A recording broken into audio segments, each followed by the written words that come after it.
addicted to what you and I realize. Lead the way, I follow. No need to say where we are heading now, babe. I follow to the edge of it all. So tell your good night, 'cause I'll find no matter what. Yeah, susceptible now before the moment flies, before it flies. So tell your good night, 'cause I'll find no matter what. Susceptible now before the moment flies.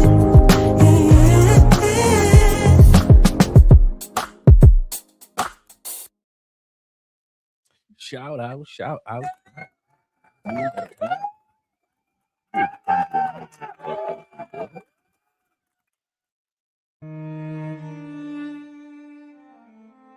72%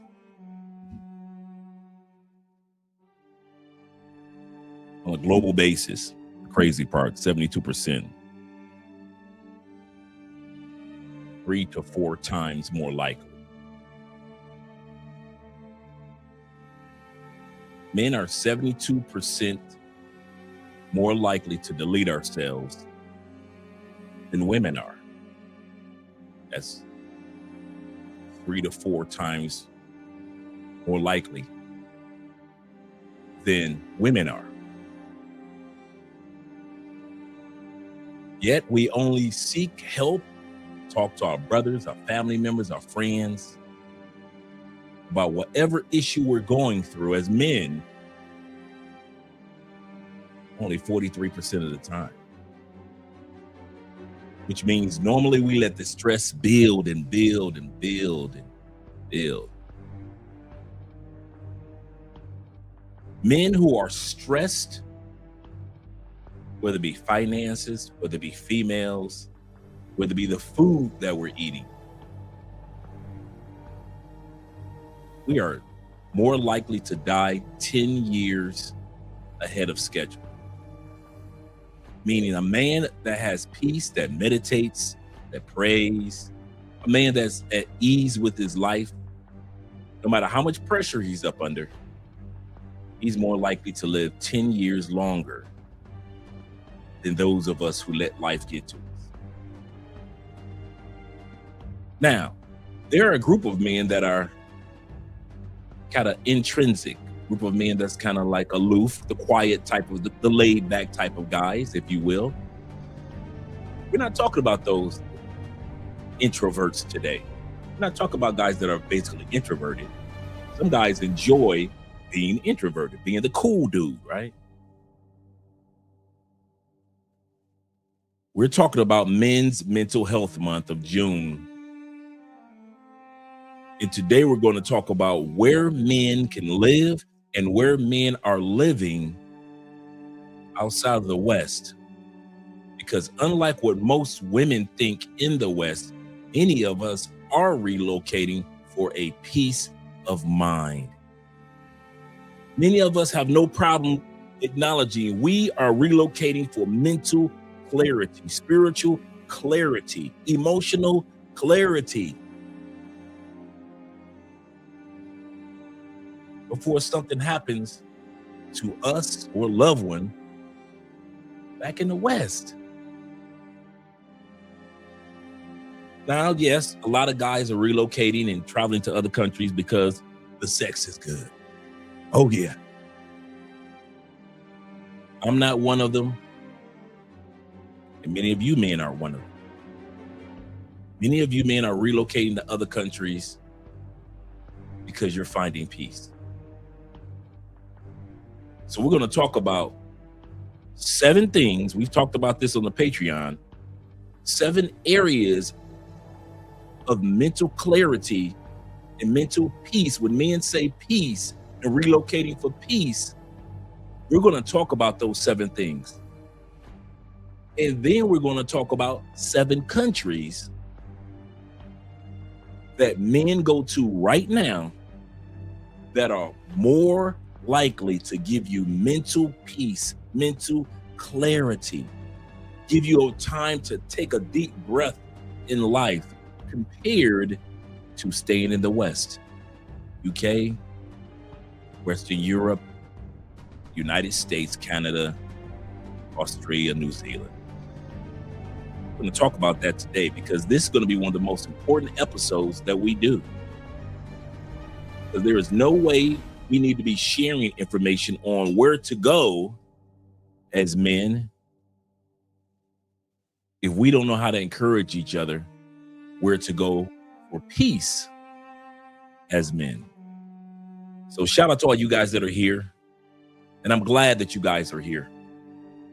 Because today we're going to talk about men's mental health and where you should go. Well, before that, no. Let's get the shout out music going. Let's get the shout out music going. Shout out to all you guys that are here with Andre and Andre's Love Crossing Borders this evening. Yes, sir. Let me give you another shout out.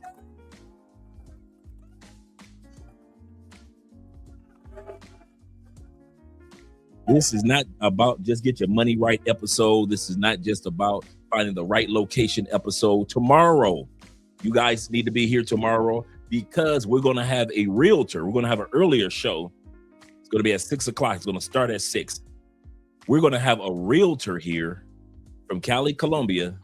Him and his family has done real estate in Colombia for the last 25 plus years. And I'm here to tell you, this guy has done YouTube interviews before, and we're going to have him here tomorrow. I'm so excited about this. Shout out to my man Daniel. Shout out to my man Daniel. He's going to be here tomorrow, and he's a realtor, Colombian realtor that works with foreigners when it comes to Airbnbs. If you're looking for an Airbnb in Cali, if you're looking to rent an apartment in Cali, or if you're looking to purchase a piece of property for yourself or as an investment, he's going to be here mañana. So shout out to all you guys that are going to be here for that episode. Let me get started with the shout outs. Yes, sir. Let's get to the super chats. Our brother Johnny's in the building.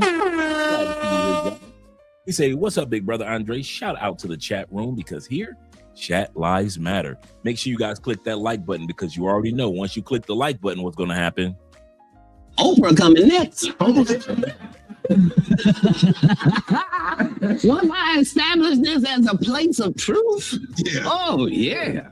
We established this as a place of truth for us brothers who travel. And some of you ladies that dare to tread this channel. Johnny says this, he says, scent of the day is bond number 9, scent of peace. I am, once again, enjoying Rose Oud. And this is a clone of Portrait of a Lady. Portrait of a Lady is a $1,200 rose scent oud for men. Rose is not a scent for every man. You got to be able to pull a rose off. I can pull it off. I got a personality for that. But rose is not for everybody. Rose you just wear for yourself. You're not going to smell like anybody else in the room. And this is called French Portrait. French Portrait. I know that's not clear, but this is what it's called, French Portrait. And it is a clone of a $30 clone, which is excellent, of the $1,200 Portrait of a Lady. So that's what I'm rocking tonight. Yes, sir. Smelling good in here. Smelling good. So if you're a guy that likes rose and oud, you definitely will like this scent here. Let me get ready to do the shout outs up top. Oh, I got the wrong music going. Got the wrong shout out music going. That's why I was wondering what like, wait a minute, why is everything so laid back? Okay, I hit the wrong music. There we go. There we go. Now let's get the shout out music going. Let me scroll to the top where you guys are because we got my brother Nate 313 in the building, the Detroit boy.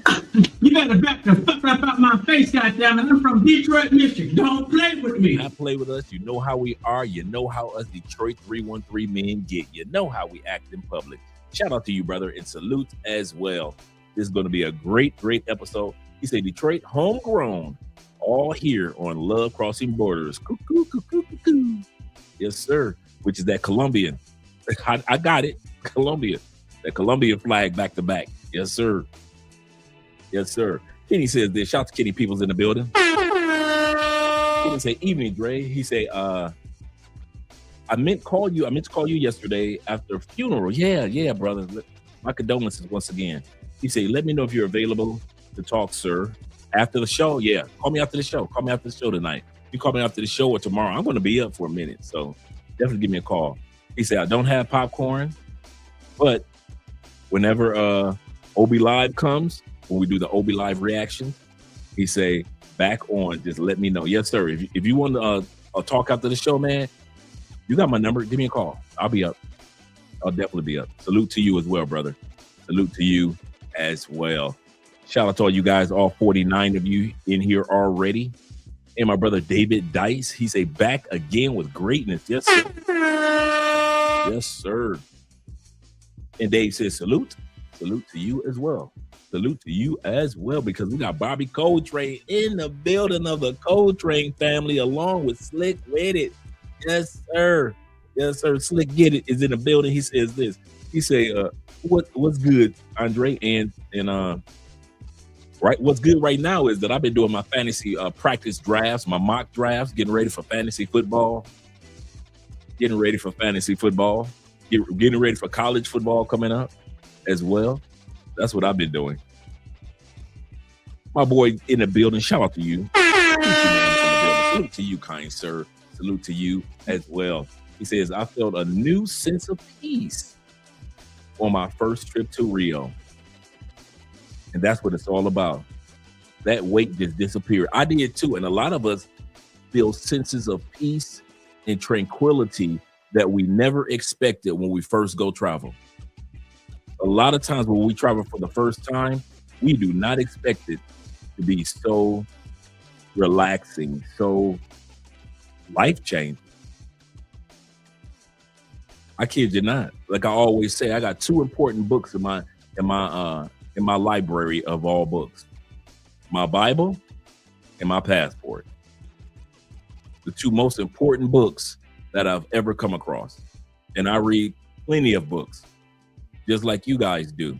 But my Bible and my passport are the ones that changed my life the most. Yes, sir. Let's go back up once again. Shout out to you guys. And I'm going to get to the cash apps in a second, gentlemen. Play a mix in a building. We say from the Bay, from the Yay area, from the Yay to Brazil. He said, I'm definitely working on my exit plan.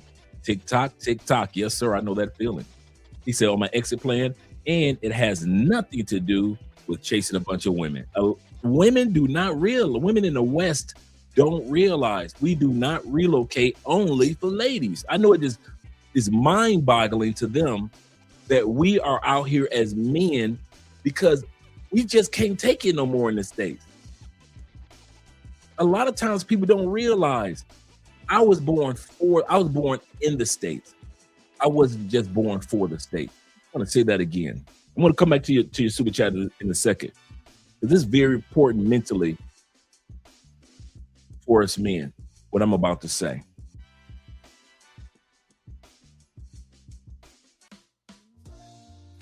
Many of us are frustrated, man, with the economics, with the cost of everything, with politics, with the dating community, with the laws, divorce laws, child support laws, taxes are out of control.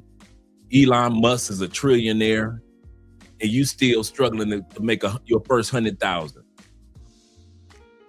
I get it. But I discovered something years ago in my Bible, and I discovered it in my life. And I'm not talking about getting saved, which is important. I'm talking about in the Bible, I discovered that there were men that were born in a country, but weren't born just for that country. Moses was born in a country, but he wasn't born for that country. He was raised in Egypt, born and raised in that region, but he was made for the promised land. Abraham, he was born in one location, but in Genesis chapter 12, God told him, get up, I got somewhere I want you to go to.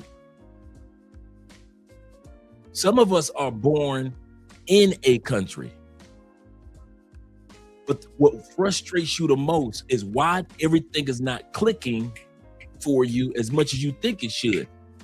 One reason is we were born in a country, but that doesn't mean we were only born for that country.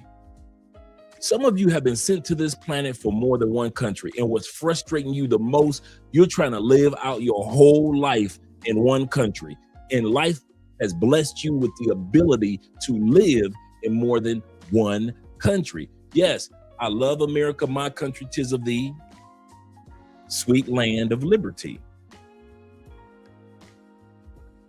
But among men and among women, I was not born for one country, even though I was born in one country.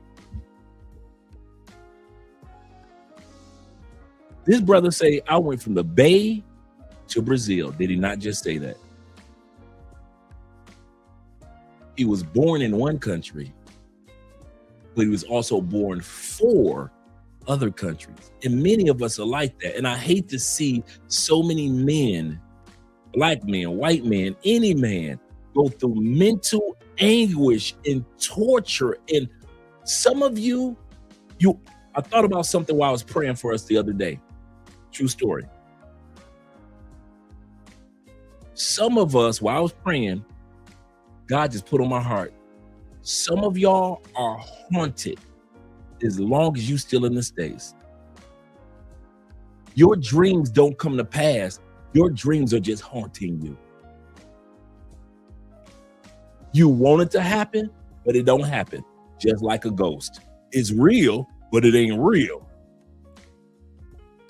Some of you guys are, if you're going to continue to stay in the States, I promise you, your life is going to remain haunted. You're going to be haunted by your dreams, haunted by your goals, haunted by your desires, haunted by your hopes. You're going to wonder why nothing is really clicking, even though you got money, even though you got a house, even though you got all these ladies. I've been there. The house, the car, the truck, the ladies, the sand, the beach. I'm in Florida. I should have been happy. I'm making over $80,000 a year back in 2016, 17. I should have been happy. I got the Ford F-150 and I got a convertible. I should have been happy. I live in the suburbs of Tampa. I should have been happy. But I was haunted because there were more things in life. I knew that this was not it. This could not be it. Just a bunch of stuff. And once I got it, and once I got all the coochies from all the different cultures, now mind you, I'm smashing them from every walk of life, right? I got beaches here, beaches there, right? I live in Orlando. I live in Tampa. I live in Clearwater. I live in St. Pete, right? I should have been happier than happy. I'm not dealing with snow. I'm not dealing with black ice anymore. I'm not dealing with salt trucks. I should have been happy. A lot of us are born in a country. That does not mean that you were born only for that country. Some of us were born to live and enjoy 3 countries in a lifetime. Some of us 2. Most people back home, 1. Most people back in the States, most people back in Canada and UK, they were sent to the planet to make sure that one country continues to be fruitful. Whatever country they were born in, cool, that's most people. That doesn't mean that's you. And you're too busy trying to live the mindset of most people.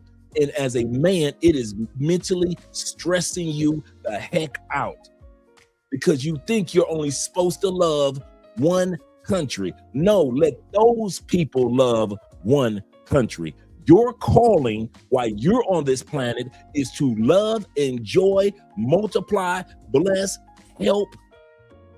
2, 3, even 4 countries you may have lived in a lifetime. You might be like a T-Mac. You might be like a Theo.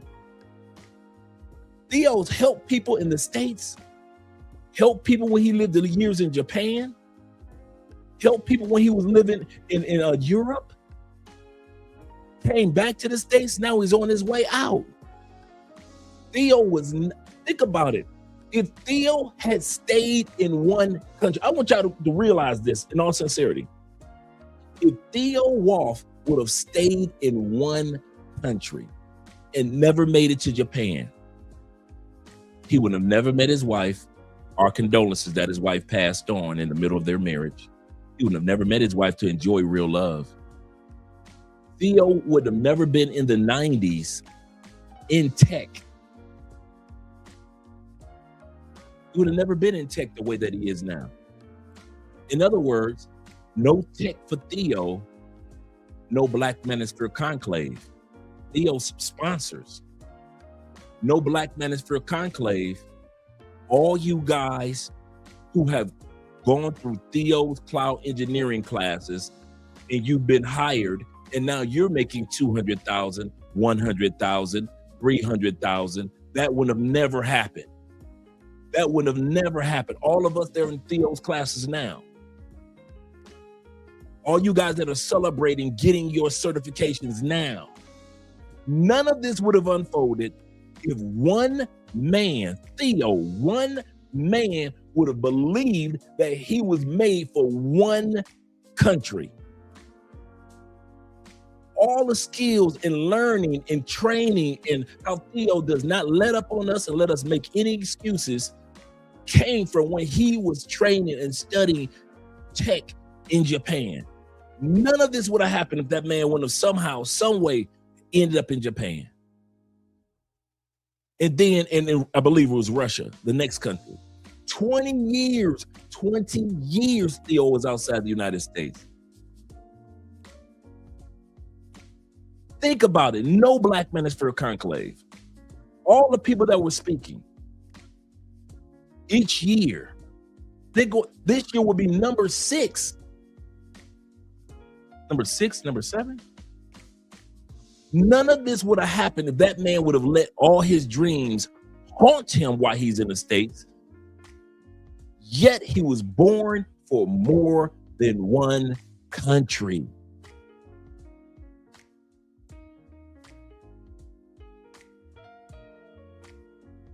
Some of us gonna have the true mental health that we deserve as men. Once we finally realize and accept the fact you were born in America, but you weren't just born for America. And as long as you keep trying to pretend like you were only born for America, and like I said, most Americans were born for America, no other country. Most Canadians were born for Canada, no other country. Most people in the UK, in Wales, London, or England, Scotland, Ireland, they were born just for that geographical location, nowhere else. They ain't going nowhere else. They ain't leaving nowhere else. You got people that were born from Philadelphia. They will live in Philadelphia and they will die. Like statistics show, 68% of all Americans die within a 50-mile radius of the hospital in which you were born in. That's most Americans. Most Americans that you walk around, your coworkers, your school teachers that were around you your whole life, your sister, your mamas, your cousins, your uncles, your best friends. Statistics show 68% of the people that you know in your home country will die within a 50-mile radius of the hospital in which they were born in. Here's the important part. They're supposed to. They weren't made for anything else but to make sure that Detroit stays Detroit. Chicago, stay Chicago. Taxpayers, get up in the morning, go to work, go home, get married, have kids, multiply Chicago. Oklahoma stays Oklahoma. Texas, they were born in Texas to populate Texas and keep Texas economy going. They weren't born for anything else. That is not your calling.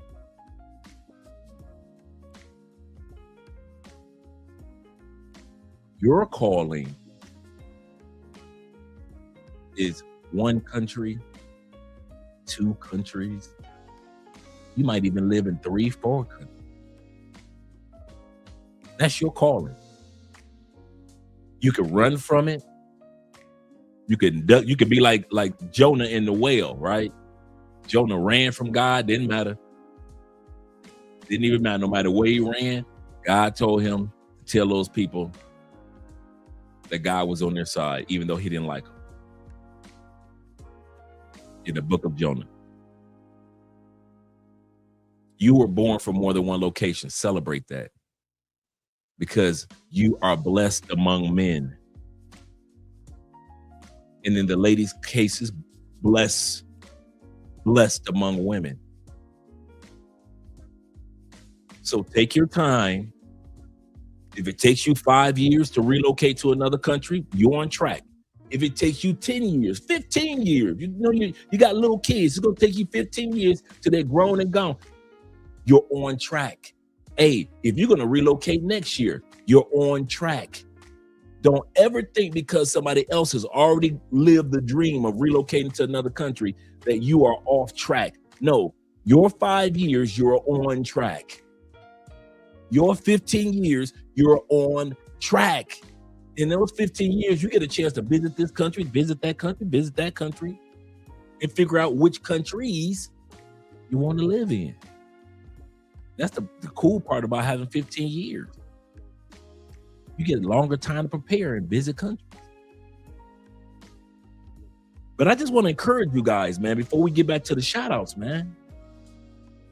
I was not born for one country. God did not send me to this planet to be born in Detroit and die in Detroit.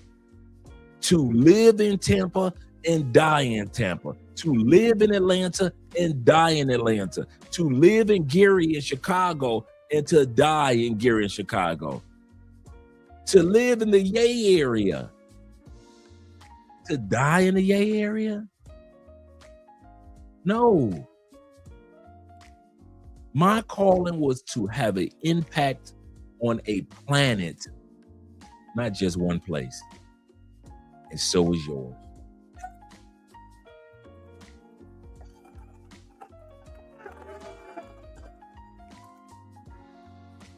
Now let me get back to what my brother was saying. He said this. He said from the Bay to Brazil. He said, I'm definitely working on my exit plan, and it's nothing to do with chasing women. It's about my mental and physical health and a better way of life. Stay up. Stay up. Now I can get the shout out music back on for you guys. Let's get the shout out music going. Yes, sir. Let me scroll back. And shout out to all 72 of you guys that are in here. Shout out to all 72 of you gentlemen in here. And thanks for supporting by way of PayPal, Cash App, Super Chats, as well as the Patreon. I'm going to drop the Patreon link. Next week's every week on Monday night around 6 o'clock for an hour, just an hour, we're going to be doing Patreon Live. So if you're part of the Patreon, you're going to see us on the live stream. And next week's topic is what some of you guys were talking about. And I actually did my homework on it. Next week's topic is countries in which introverts can feel comfortable. Next week's topic is for all you laid back brothers, you cool dudes, all you brothers that's laid back. That's how y'all do it. What countries can you feel comfortable? Because not everybody's a party dude. Not everybody's animated like I am. Not everybody's out and about. Some dudes just want somewhere where they can have peace. So what countries can introverted brothers go to and feel like they can take their time to get the ladies instead of like being in DR and everything is a rush, rush, rush, or Medellin, Colombia, everything is a rush, rush, rush, Bogota, rush, rush, rush. What countries can they go to not feel rushed through life? Some guys don't like that feeling. They just don't like to be rushed and pushed through life. Shout out to my man, to JK sitting in the building. I know I won't get a chance to give a shout out to all 72 of you gentlemen here, but shout out to all guys that are here, as well as my brother LJV, Southern Vegan. Glad to see that you're here, brother, as well as my brother Keith Hamilton of the Hamilton family. He said, "What up, chatting family? Happy birthday!" What? Happy birthday to you, brother. Yes, sir. Got his drink. He said, Laporta 79. Yes, sir. I'm glad you're enjoying yourself. Happy birthday, Keith. Yes, sir. My brother. That's my dude. Shout out to them truck drivers out there. Shout out to the truck drivers out there. Yes, sir. Mr. Flicky Sticky's in the building as well. He said, "What up, Dre?" in chat. Blessings and prosperity for all. Yes, sir. And my brother Chris Jesus in the building. You better back the fuck up out my face, goddammit. I'm from Detroit, Michigan. Don't play with me. Shout out to the Michigan man. Shout out to the Michigan man. And we got our brother, my fellow Medelliner over there. Shout out to brothers over there in Medellin. My brother Will, my brother T-Mac. Glad to see that you guys are here. Glad to see that you guys are here. Salute, salute. Jeffrey Rice said, Jeffrey says this, and shout out to Jeffrey in the building. Jeffrey said, "That would change significantly if we start telling them the truth." Absolutely correct. I got to make sure I send I don't know if I sent a link to Will, to chill with Will. Let me make sure because I always send a link out to a bunch of you guys about the show coming up. Let me make sure I send one to Will. Give me a second, gentlemen.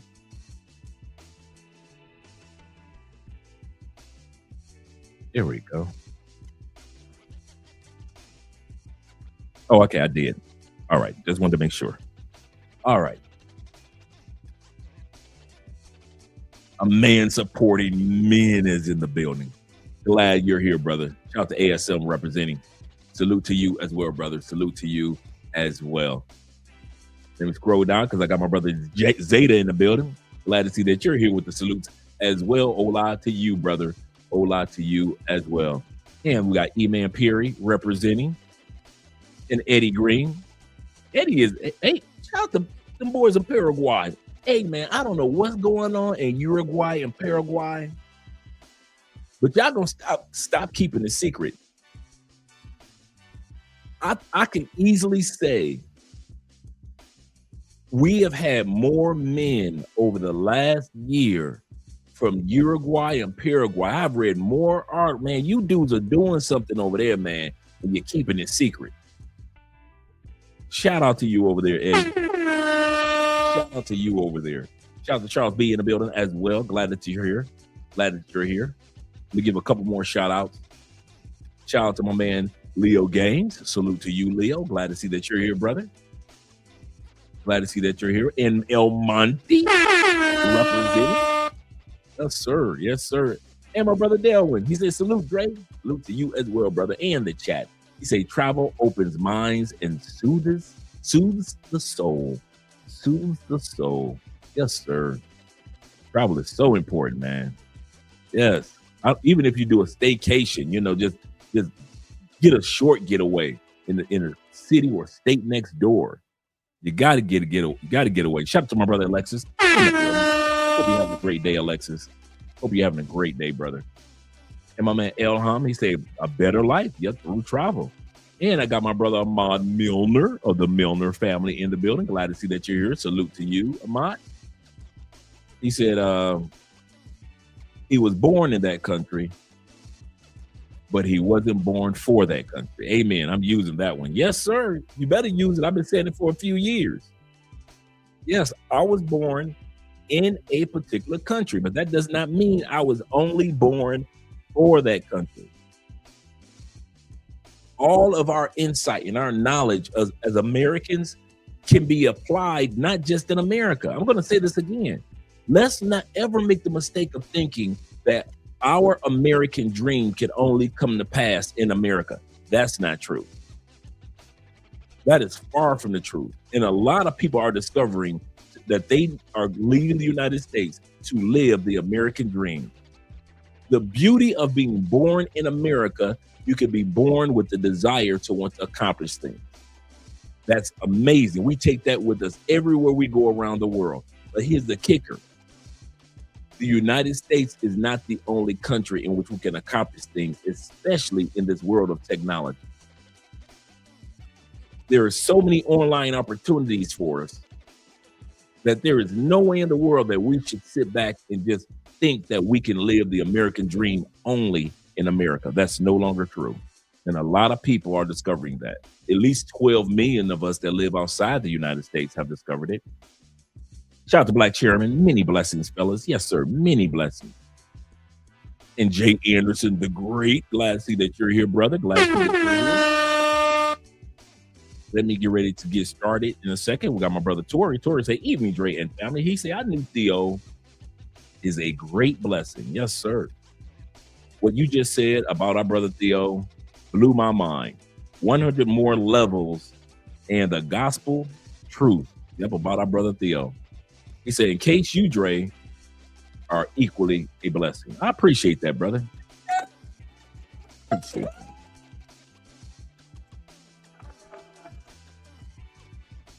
Yes, sir. The birthday shout out to our brother Keithan. Yes, sir. Yes, sir. Yes, sir. Shout out to my Uncle Jeffrey, who's been here with me since day one when we were in Tampa together. Shout out to my uncle. He said, shout out to my introverts. Yes, sir. He say, peace is what we desire. He say, and to walk to the beat of our own drum. That is so, so true. Jeffrey is a laid back dude. He ain't the one that's out there in the crowd cracking the jokes. That's usually me acting a fool, right?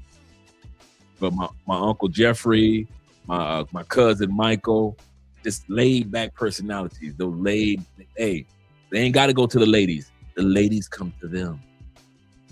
Shout out to those laid back guys out there. Shout out to my brother D in the building, Dan Spence, the Sense Face. Shout out the Sense Face. Hope I pronounced that correctly. Or Dan Sense Face. Maybe I said it wrong. But I know one thing. I'm happy that you're here, brother. He said, what's up, brothers? Salute to you too, brother. Salute to you too. Shout out to D being here. And Jermon is in the building representing. He said, yeah, keep it on the low. We don't need some ninjas, hyenas, mucking up Uruguay. Yeah, I know, right? He say, oh, what's up, everybody? by the way,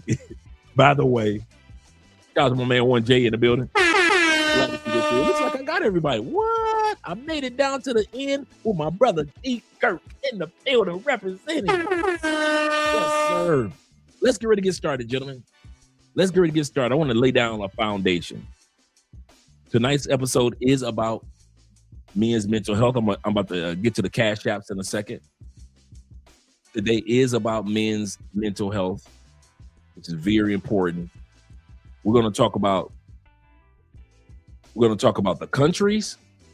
We're going to talk about what mental peace or mental health means to men and why we're relocating for mental health. We're going to talk about that first. And then we're going to have a video showcasing how important travel is therapy for men. Travel is therapy for men. Let's read some stats that we talked about the other day, but that I talked about a moment ago. They were going to go talk about the importance. As I mentioned earlier before, a lot of you guys got here. Among men are 72% more likely to delete ourselves compared to women. Not because women are afraid of it, but because men are so stressed out and we feel like we have no outlet to reach to. Just like I told Kenny, hey, Kenny, after the show, give me a call. We only have each other. We are 3 to 4 times more likely to delete ourselves than women. We are 45% less likely to ask for help. When we need help when it comes to mental things, just somebody to talk to, we are less likely to ask for help. Number 3, we are 2 times more likely to misuse drugs and alcohol to numb the mental pain of whatever we're going through. We are 2 to 3 times more likely to become dope fiends and alcoholics because of what we're going through mentally. Number 4, the financial toll. Because of mental health conditions, men with depression are 72% more likely to go, or more likely, not less likely, but more likely to go through mental stress. You are already having a bad day or sad week or whatever it was, and now it's the first of the month. And we men are 72% more likely to experience stress, more stress, because of our finances. Women go through that, but not like men. Next one, physical health. Men are 60% more likely than women to contract diseases because of stress. Most of us know cancer comes and feeds off of stress. That's why you got to make sure you got the right, when you go to these other countries, make sure you're dealing with the right type of women that don't cause extra stress. You didn't come to that country for extra stress. Number 6, men are, since in 1990, 40% of men said they had 10 or more close friends. In the 90s, we all knew somebody. Since then, in 2025, only 15% of men say I got somebody I'm cool with. I'll say this again. 15% of men say I got me a partner. I got somebody I can talk to. Like, I give a perfect example. Me and my Uncle Jeffrey Ghostface, we call each other every time, all the time, just to check in. Don't want nothing, just to check in on another man. That is very important, just to check in. I call Jeffrey more than I call anybody else in my family. My uncle, my cousin Michael, I call Michael just to check in on his manhood. Don't want nothing. I just want to hear Michael talk, and I ask a bunch of questions to see if he has anything that he needs to just talk about. Only 15% of men have somebody they can talk to. That's why I tell you guys, if you guys going through something, you got my number in your phone, you better call. Do not be texting me. Just give me a call. I'm gonna answer. I'm not funny style like that. And the last one is daily stressors. A striking 86% of men report experiencing stress, anxiety, and mental exhaustion on a daily basis. In other words, 1 in 5 men experience some form of mental illness or mental breakdown annually. Annually. What areas are men talking about when they're talking about being stressed? Let's look at that real quick. When it comes to men being stressed, before we lay a foundation down. We talked about this on the Patreon. There are 7 areas in which men are considered stressed out, or we need to talk to a counselor, or we need prayer, or we need a friend.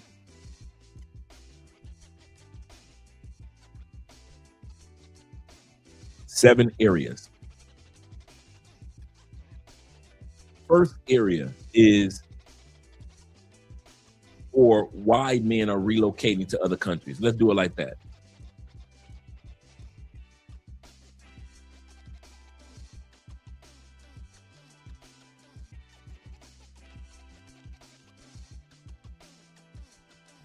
Wait. Okay, I'm back. It's like I froze for a second. Okay. Yep, give me a second. Let me make sure I didn't freeze. Okay, I did freeze for a second. Let's let that come back and refresh that. Make sure everything is up to par. Give me a second. As soon as I said the first area. Okay. As soon as I said the first area is. All right. Okay. Once again, shout out to Zeta. Yep, I use the gym. I use prayer. I go for a walk. I'll reach out to you guys. I meet up with you guys. I talk to my few Colombian friends that I have here. I spend time with quality, just laughing with Andre, just laughing. All that helps out. Absolutely correct.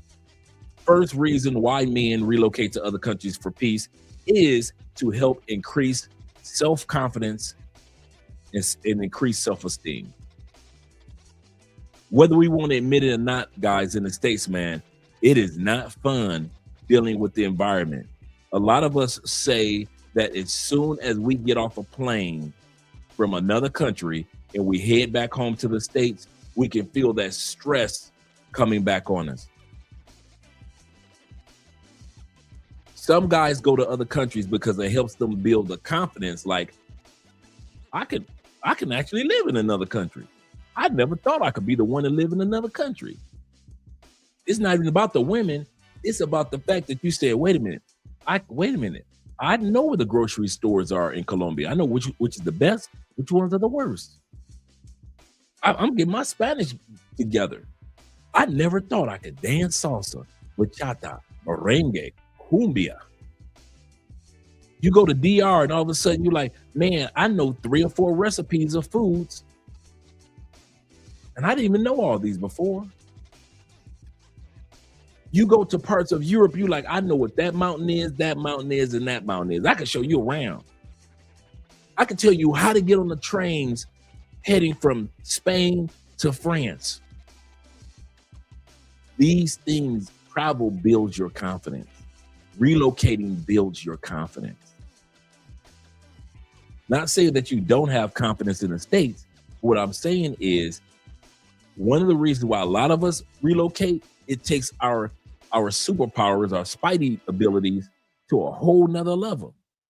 Number 2 reason why men relocate for mental health is the relief of, I love this one.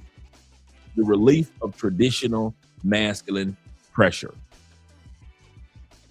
Everybody wants you to be a man, provider, protector, problem solver, and the passion of the relationship, right? You're supposed to be the passion, the sex, in other words, provider, the problem solver, and the protector, right? And that pressure is put on you daily in the States. Women try to make you feel bad because you don't Venmo. They try to make you feel bad because you don't Cash App. Now, not all women, we know this, but too many women are putting pressures on men. You go to social media apps, they only want 20% of the men. So 80% of the men that's paying for a subscription on Tinder, you're not even going to get swiped. Just imagine, you're paying for memberships on Tinder and you've got an 80% chance that you ain't gonna even get swiped. But you still are expected to be traditional, yet the world around you is no longer traditional. Kids don't act traditional, do they? Women, no, they do not act traditional in the West, do they? Do our politicians act traditional? No. What about the prices? Are those prices that you deal with traditionally, were they always that high? No. What about road rage? Was road rage always a thing that was everybody strapped back in the day? No. So in other words, your whole environment no longer needs traditional to be traditional, but yet they put the pressures on you and say that you as a man need to remain traditional. Well, a lot of guys are moving and saying, I have no problem with being traditional, and I'm moving to a country that will not pressure me about my masculinity and let me be masculine while that woman is feminine. I'm moving to those countries. So a lot of times women in the States don't realize we move for mental peace to other countries because we know if I'm traditional, this Thai woman is traditional. If I'm traditional, this Brazilian woman right here, she's traditional. If I'm traditional, that Filipino woman or that Malaysian woman, she's traditional. Men have no problem with it being traditional as long as it's quid pro quo, something for something. But don't expect us to be 1000% traditional, but the whole environment in the West has changed. Everybody gets to evolve but us. And then when we don't take the pressure and delete ourselves, everybody looks at us, what's wrong with you? What do you mean you're depressed? You're a man. You can't be sad. You can't cry ever. But when you go to other countries, man, you come to Colombia, man, these Latin dudes always in tears about something. And the women do not put them down. Colombian men will cry about like that about everything. They will cry about a soccer game. They will cry about their daddy dead. They'll cry about their daddy alive. Colombian men go cry. And they still getting the coochie. Ain't none of these Colombian women say, these Colombian men are soft. They shed tears and emotions. No, they don't.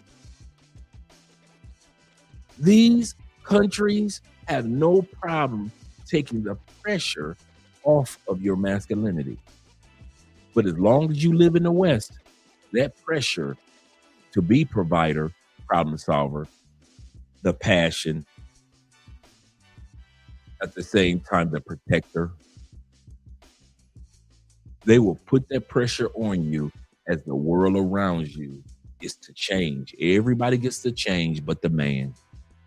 Number 3, expansion of social networks. One of the coolest things that you get to do that gets to release your pressure, and I'm about to say something, guys. One of the mental pieces that you get when you travel, bruh, you get to build your own social network. As long as you're in America and you white, most people expect you to hang out with who? White people. As long as you're in the UK and you are black, most people expect you to only hang out, for the most part, black folks, right? Let's be real. As long as you are Latin, most people expect you to only hang out with Latinos and Latinas, right? But when you got your passport, you can decide on your own social network. All of a sudden, you in Brazil, and now you are studying Portuguese, and you hanging out with Brazilians, and you going to Brazilian family events, and you going to Brazilian music festivals and concerts. All of a sudden, you're down here in Colombia, and you're not just hanging out with black people, you're hanging out with Afro people, Afro-Colombians. You are hanging out with traditional Colombians. You're going to all these events. You're going bowling with people that you never would have been able to speak to in the States. All of a sudden, you decide who your friends are. We saw Terrence Howard yesterday. Terrence Howard said, I'm going to Iceland. We know ain't nothing but white folks up in Iceland. But he says, that is where my peace is. We saw Terry Crews say the same thing. He happily married. He enjoying himself. Probably 9 times out of 10, he was there with his wife. You do not have to know when you travel, you no longer have to have your peace around people that everybody else told you that you need to be around. Okay. All you brothers that's in the States, 9 times out of 10, when you wake up in the morning, somebody gonna pressure you about black love. You can't be with that white girl. Why? You got black love. Right? Come on, let's be real. That's how they're gonna treat you. White boys, you in the Appalachian Mountains, you in the Bayou of Louisiana. Your family from what? Jackson, Mississippi, Little Rock, Arkansas, Fort Wayne, Indiana, Lima, Ohio. Yeah. They expect you to only be around white people. You can't fall in love with a black girl like you want to. You always want to know what it was like to date a Latin woman. You can't do that. You can't bring that Asian woman to your all white community. You can't do that. But as soon as you get your passport, you can be and date and hang out with whomever you want to. You ain't gotta walk in black love, white love, Asian. You can love whoever you want. You can hang out whatever group you want. If you like food from that country, but you like women from this country. If you like drinks and alcohol from this country, but you like the dancing and the music from that country, you can do that, bruh. You can do that. The stresses, the mental pressure that black men go through. You live in a country in the United States where black women tell you all the time, don't say nothing to me. You walk up, the stressors that you got to go through, like, I think she's attractive. And I'm talking about my white brothers too. I think she's attractive. I go say something to her, but the average American woman don't speak to me. Don't say nothing to me. Oh, so you ain't gonna open up the door for me? The average American woman. So you stuck, white boys, dealing with some ornery white women. You brothers are trying to bring black love back, and they crucifying you like they did Kevin Samuels. But let you get your passport and move to another country. The mental release that you get when you do not only have to be around black American women. That's why the black American women in Thailand, in Colombia, in Brazil, in Panama, don't get why we don't say too much to them. Ladies, I have been around you for 50 years. I don't owe you no other. I gave you half a century. I don't owe you nothing else. Some of you dudes been around black women for a quarter of a century, 25 years old. You don't owe them nothing else. If you ain't heard what I gotta say in 25 years, I ain't got nothing more to say. If you ain't heard what I gotta say as a black man to a black woman in 50 years, don't worry about it. I'm talking to this Afro-Colombian chick from now on, this Afro-Panamanian chick. I'm talking to this black Cambodian chick before I talk to you.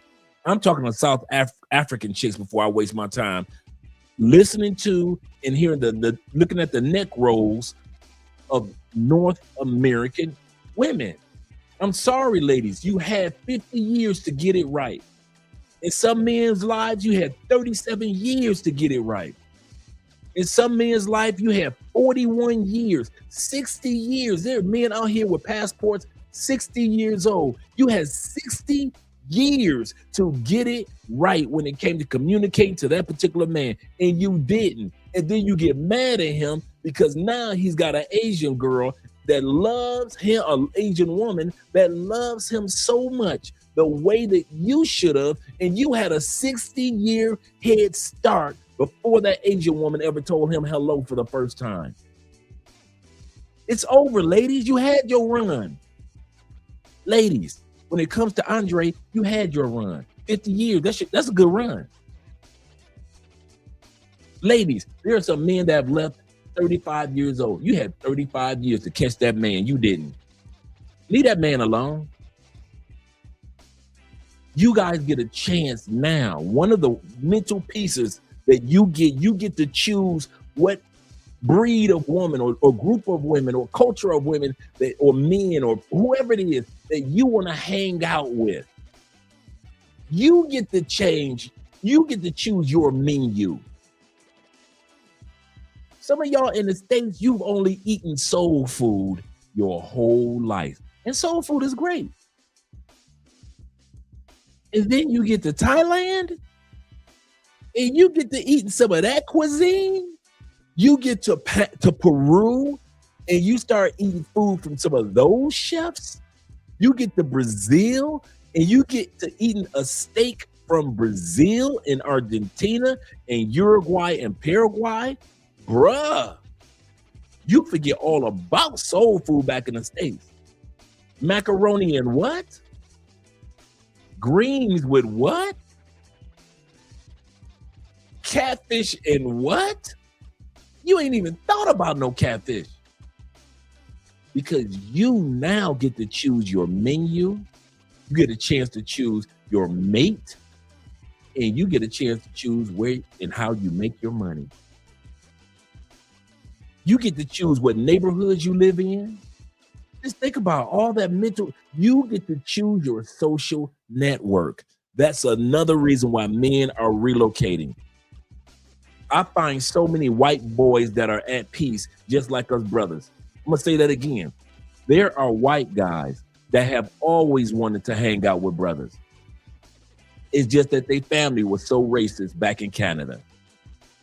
There are white boys who have always wanted to have an Asian girlfriend, but their families were so racist in Kentucky, so racist in Arkansas, so racist in Montana. There are white boys that wanted to sit back and talk politics and smoke cigars with brothers. Never got a chance to, because back in the States, if he went around the brothers and he was just a regular white boy, he didn't know if he was gonna get robbed or attacked or shunned. But now that same white dude out here in Thailand smoking cigars with the rest of us, having a brandy and cracking jokes. Same white dude always wanted to have some black friends. Now he can choose whoever his network is. And as for the people back in Kentucky, he don't give a dang about what they think. He got his Asian girlfriend. He got some black brothers as friends. And he got his brandy and cigars. You can't tell that white boy nothing. You can't tell him nothing. So one of the mental pieces that we get is we get to pick and choose our social network. This is another reason why we're relocating to other countries. Now, tonight, we're just talking about men's mental health. So we already looked at number one as to increase self-esteem and self-confidence. This is why we moved to other countries. Number two is the relief of being pressured to be traditional in a world that is no longer traditional. Now we can, if you want me to be traditional, I'm going to move to countries that allow me to be traditional and the women I'm interested in to be traditional. That have no problem with being traditional. So that's the cool part about the women in other countries, is that they have no problem with being traditional as long as you're willing to be traditional. They don't want you to change. They like who you are, enjoy and love who you are. Number three, we talked about expansion of social networks. That's that 3 of 7 so far. Number 4, just straight pursuit of happiness and peace. Just straight pursuit of happiness and peace. 42% of people have considered moving simply for happiness and peace. Among Generation Z, 63% of Generation Z says, I want to leave America. Cost of living? No. The ladies? No. I can make money overseas? No. All that can be true. 63% of Gen Zers said, I want to leave the United States for peace and happiness. America is not known for peace. Every time you turn around, we're at war with somebody. Everybody walking down the street got artillery. Road rage is at an all-time high. The war of the roses between men and women is at an all-time high. Unhealthy foods, water, oxygen, and noise pollution is at an all-time high. Not saying that these things could not be in bits and pieces in other countries, but compared to the United States, Canada, UK, come on. A lot of us just moved for peace. Whenever Andrea and I go somewhere and they got a hammock, Andrea would tell you she knows where to find her husband. The nearest hammock. I am 6'3". I always thought they never really built hammocks for us big boys, right? You see it in the movies, they kick their feet up and they got the coconut drink and the rum drink, sitting back, sipping, and in the hammock just rocking away in the hammock, right? And even though I lived in Florida, the hammock just tied between two coconut trees. And you look like, I want to be a happy one day. I want to be in a hammock. That was me. I want to be in a hammock one day. I want to swing with a coconut drink, just swinging. I want to go sleep in a hammock, just swinging away, just swinging. I'm from Detroit. There wasn't no hammocks in Detroit. In Ohio, no hammocks. You ain't even in Georgia. You ain't riding around Georgia and every time you turn around, there's a hammock. Man, I come to Colombia. They got hammocks. And us big boys, 230, 6'3", can enjoy, bruh, every time. Andre will tell you, if there is a hammock convention, I am there. Man, I remember one time we're at Andrea's uncle's farm. Man, I'm asleep. I'm knocked out. The chicken jumped on the hammock with me. It's me and the chicken just enjoying the hammock. Knocked out. I'm knocked out. The chicken knocked out. We just chilling on the hammock.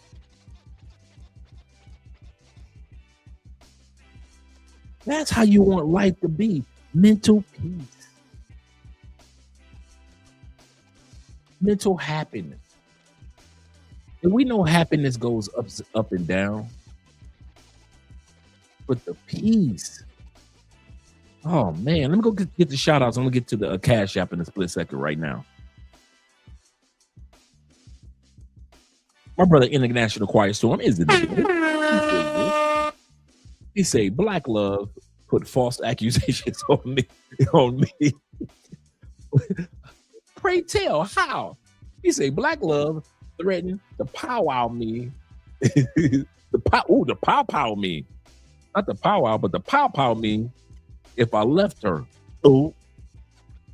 He said, while I was asleep, Black Love threatened to the police, and Black Love tried to pin a baby on me. Black Love is dead. Goodness. Black Love doing too much in this man's life. Let me plug my phone up. Oh, that's good. Black Love is doing too much in this man's life. My man Jay Cason says this. Shout out to Jay with the $10 love. He said, the Asian woman I used to chill and mess around with saw me years later. She said that she went to the car and cried because she said that she should have been with me. She's married now. But the cool part is she's not the only one. That's the cool part. That's a good story, bro. Sad, but good. Shout out to Black Nubian in the building. Some Canadian brothers who are always at it. I told this guy where I was from. He said, oh, Canada. Shout out to you, brother. Glad to see that you're here this evening. Let me get to the super chats. Shout out to all you guys that are donating by way of super chats this evening. Appreciate you, gentlemen. Let me show you guys some love.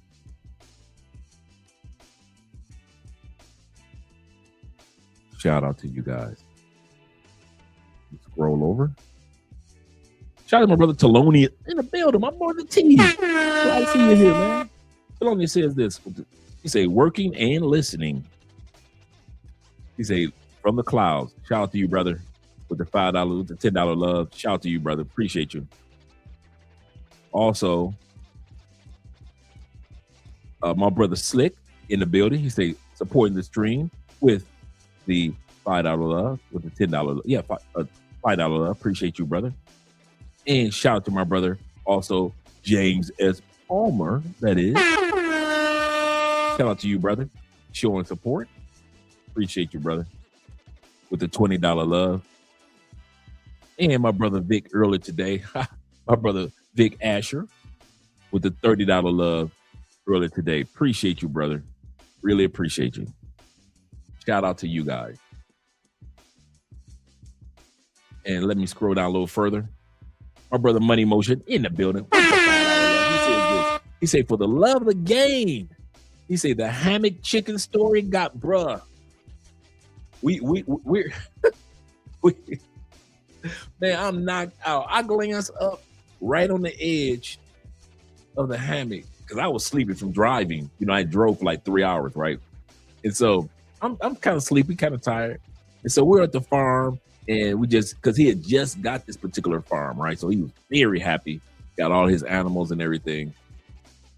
And so I'm sitting up there chilling. He had given me a tour of the farm and everything. And so I said, man, you got a hammock. Let me get this hammock. So I got me a cold beer, laid back in the hammock, and it was right in the shade, just right. I'm sipping my cold beer, and next thing you know, I'm out. Maybe 20 minutes later, I glance up, and it's just a chicken looking down at me. So you gonna share? Are you gonna share or what? So I grabbed the chicken, brought the chicken down. Me and the chicken just fell asleep in the hammock.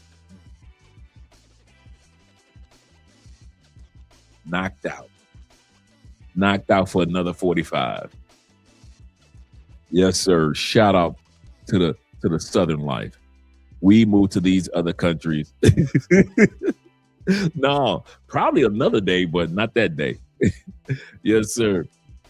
Yes, sir. He say, rumor has it that Dre's streaming from his other states. I love that rumor. Just made my night. Zeta says this. He said, Black Love traumatized me in so many ways. He said, I gotta keep myself distant. Yes, sir. Oh man. I love when you bring that one. Yes, sir.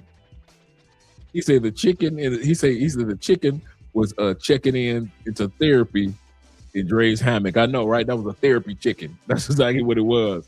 That was a therapy chicken. Like people had their therapy dogs. That was a therapy chicken. Yes, sir.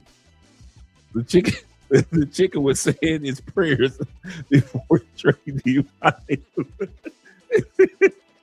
I know, right? He said, I haven't slept in a hammock since I rented a villa in Lisbon Port. Oh my God. Oh man, I can't wait to get to Lisbon, man. I ain't gonna even lie to you. A hammock in Lisbon, Portugal.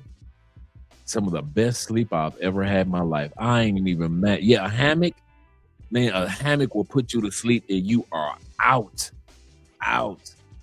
Goodness gracious, man. As soon as I see a hammock, I'll be like, yeah, you know I'm coming for you, girl. You know I'm coming for you.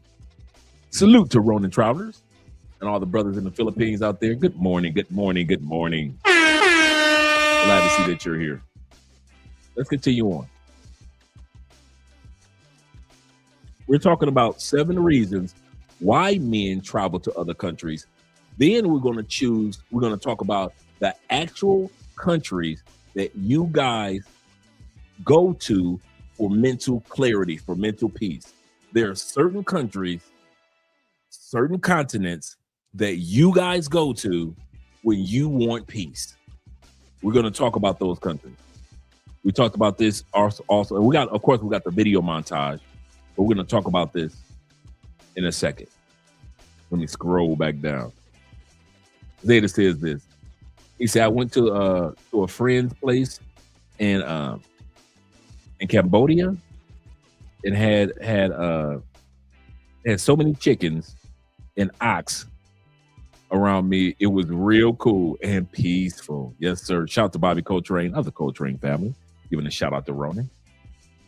All right, let's continue on, guys. Let's continue on because we looked at the top 4.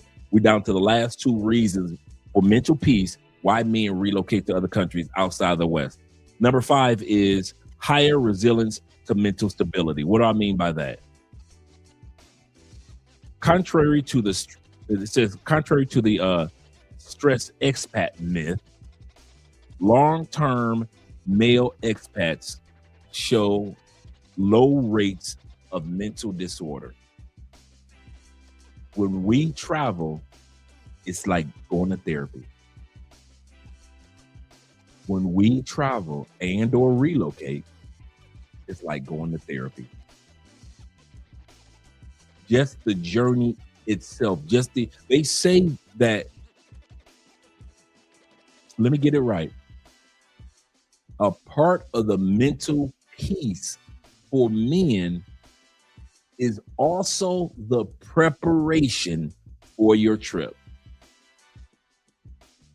Statistics show that men, and I believe women too, but since we're talking about men tonight, men have a higher level of happiness and peace during the preparation part for a trip. Just knowing that you're getting out to the United States in a couple days, that gives you mental clarity, mental peace, just on the getting ready, just pulling out your suitcase or your duffel bag, just checking into your flight, just get ready to board the plane, just waiting in the airport. That part is a process of peace that they have actually done surveys on. And that men have peace just in the preparation part.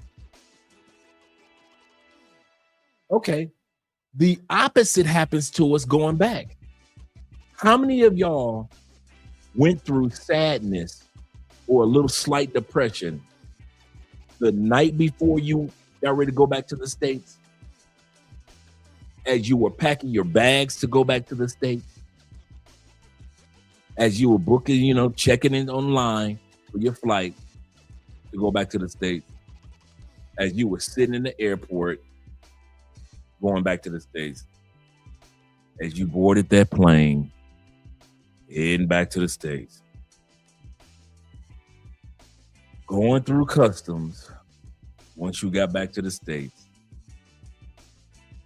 Seeing how loud everybody were as you walked through the airport to an Uber or your car back in the States.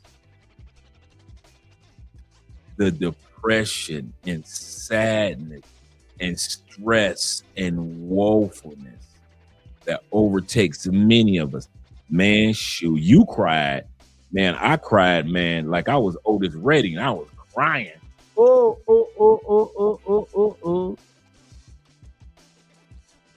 And then the first time I ever saw Andrea crying, she at the airport crying. Her mama look at her, she started crying. Grandma look at Andrea and the mamas, they started crying. I'm trying to hold back the tears. Dad standing there, he trying to hold back his tears because all the ladies that he care about, they crying. Man, I got on that plane.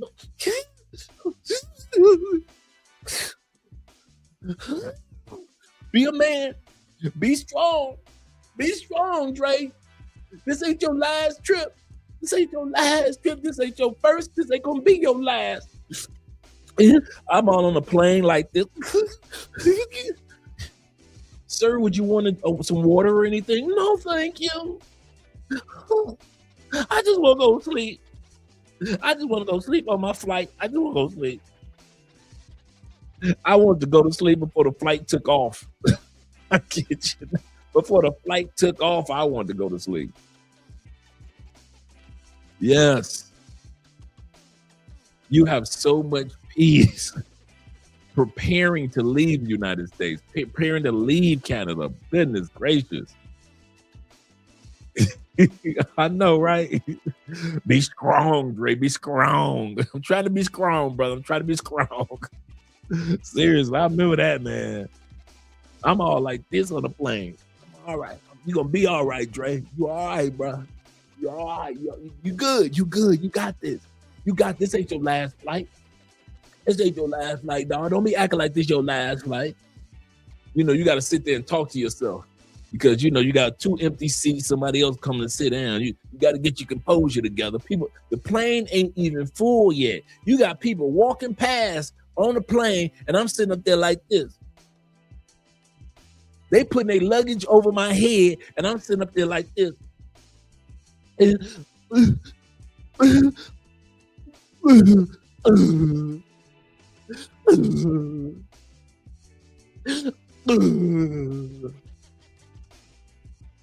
I kid you not, man. Shoot. They gonna sit up here and lie to y'all. Sit up here and lie to y'all. And I was not trying to go back. I was not trying to go back to that plantation. I know what Mr. Gilmore had waiting for me on Monday morning. I knew what Mr. Gilmore had waiting for me on Monday morning. Man, I got back to work, man. I don't think I talked to nobody at work like the first 3 days, bro. If it ain't had nothing to do with my job, I wasn't talking to nobody. I'm going out to lunch by myself. Even my true story, even my Colombian friends are like, well, how was the trip this time? I don't want to talk about it. What do you mean you don't want to talk about it? And then when I did talk, I only talked to my Colombian friends. I ain't talked to my white friends. I ain't talked to my black coworkers and friends. I ain't talked to nobody. I ain't called Sean D up, Shaw. I ain't talked to nobody. If you was not Colombian, okay, y'all think I'm playing. Hey, ask my Uncle Jeffrey Ghostface. Ask my Uncle Jeffrey Ghostface. When I was there for them 2 days for COVID, I should have been there for 3 days, but as soon as I found out I didn't have to take a COVID test to go back, I was gone in 2 days. What really pushed me over the edge was me and Jeffrey went to a sports bar by the airport in Tampa. I mean, this sports bar had to be hidden. It was really nice, though. And it had to be hidden. I don't know if you remember this, Jeff. And because Jeffrey had just dropped me off in my hotel room by the airport. That's how much I wanted to leave. I actually got a hotel room at the airport so I could get up in the morning and just shoot right on over there, right? We stop at a sports bar. I mean, hidden. Really nice. We see the barmaids, attractive young ladies, right? We started a conversation as you know how you drinking and conversation with the barmaid. Both of them from Colombia. I said, yeah, it's meant for me to get up out of here. Both of them were from Colombia. Yeah, it's time for me to go. Yeah, I'm making the right choice. I'm making the right choice. It's time for me to go. I had told myself, yeah, I'm going back to the States, going to go to Ohio, visit my sister and brother, and then I'm going to, hang out with Jeffrey in Florida, and then I'm going to hang out with my friends in Florida. I'm going to be here for about a week. I'm easily a week. Man, dude, it was during the pandemic. Bro, I ain't make it 2 days. I did not even make it 2 days. And I kid you not, the only reason I was there for 2 days because I thought you had to go to CVS and take a COVID exam before getting back on the plane. Bruh, when I found out I did not have to take a test, I was on the next thing smoking. Jeffrey took me straight to the airport area. Why? Number 6, I found peace and happiness in the journey. I kid you not, man. Yes, sir. That was number 5. Mental stability. I found more mental stability out of the States than I did in the States. Zeta says this. He said, I remember one of my friends overseas had this dog named Guma. I hope I pronounced that correctly. He said, even he cried. Even Gumo was crying when I was leaving. He said, I love that dog. I know, right? I know that feeling. Tori says this. He said Dre had the biggest smile on his face back in Cali from Miami. Yes, sir. He was happy seeing us. But that was it. That was true. I love going to the conclave, seeing you brothers. Y'all the reason why I go back to the States every year. But I'm going to tell you something now. I was happy to come back. I won't even lie. Shout out to Chalupe in the building. He said, I'm usually short-tempered when I get back. Bruh. Yes. Yes.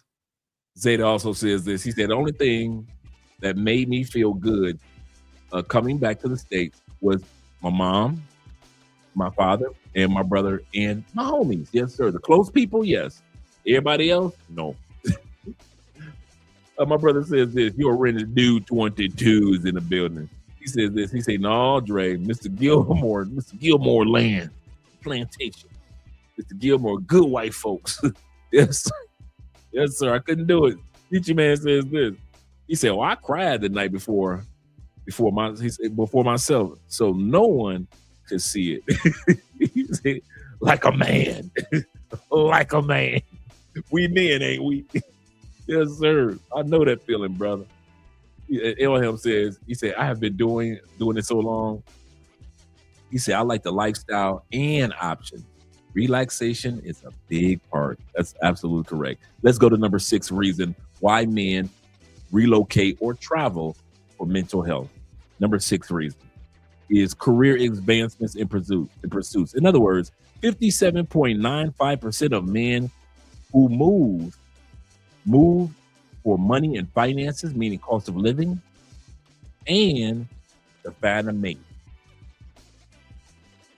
57% of men.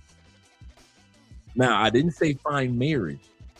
Some of you are just looking for somebody or somebodies, more than one, just to be happy with. Just when you get to that country, it feels good to know that when you go to Brazil, somebody is waiting for you.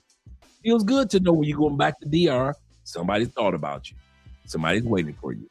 It might be 2 or 3 women, but it feels good to know when you go back to the Philippines, somebody is waiting for you. And almost 60% of men say, hey, I like having somebody waiting for me. I like the cost of living in other countries. They give me peace. But having somebody there waiting for me gives me peace too. Number 7, personal growth and cultural adaptability.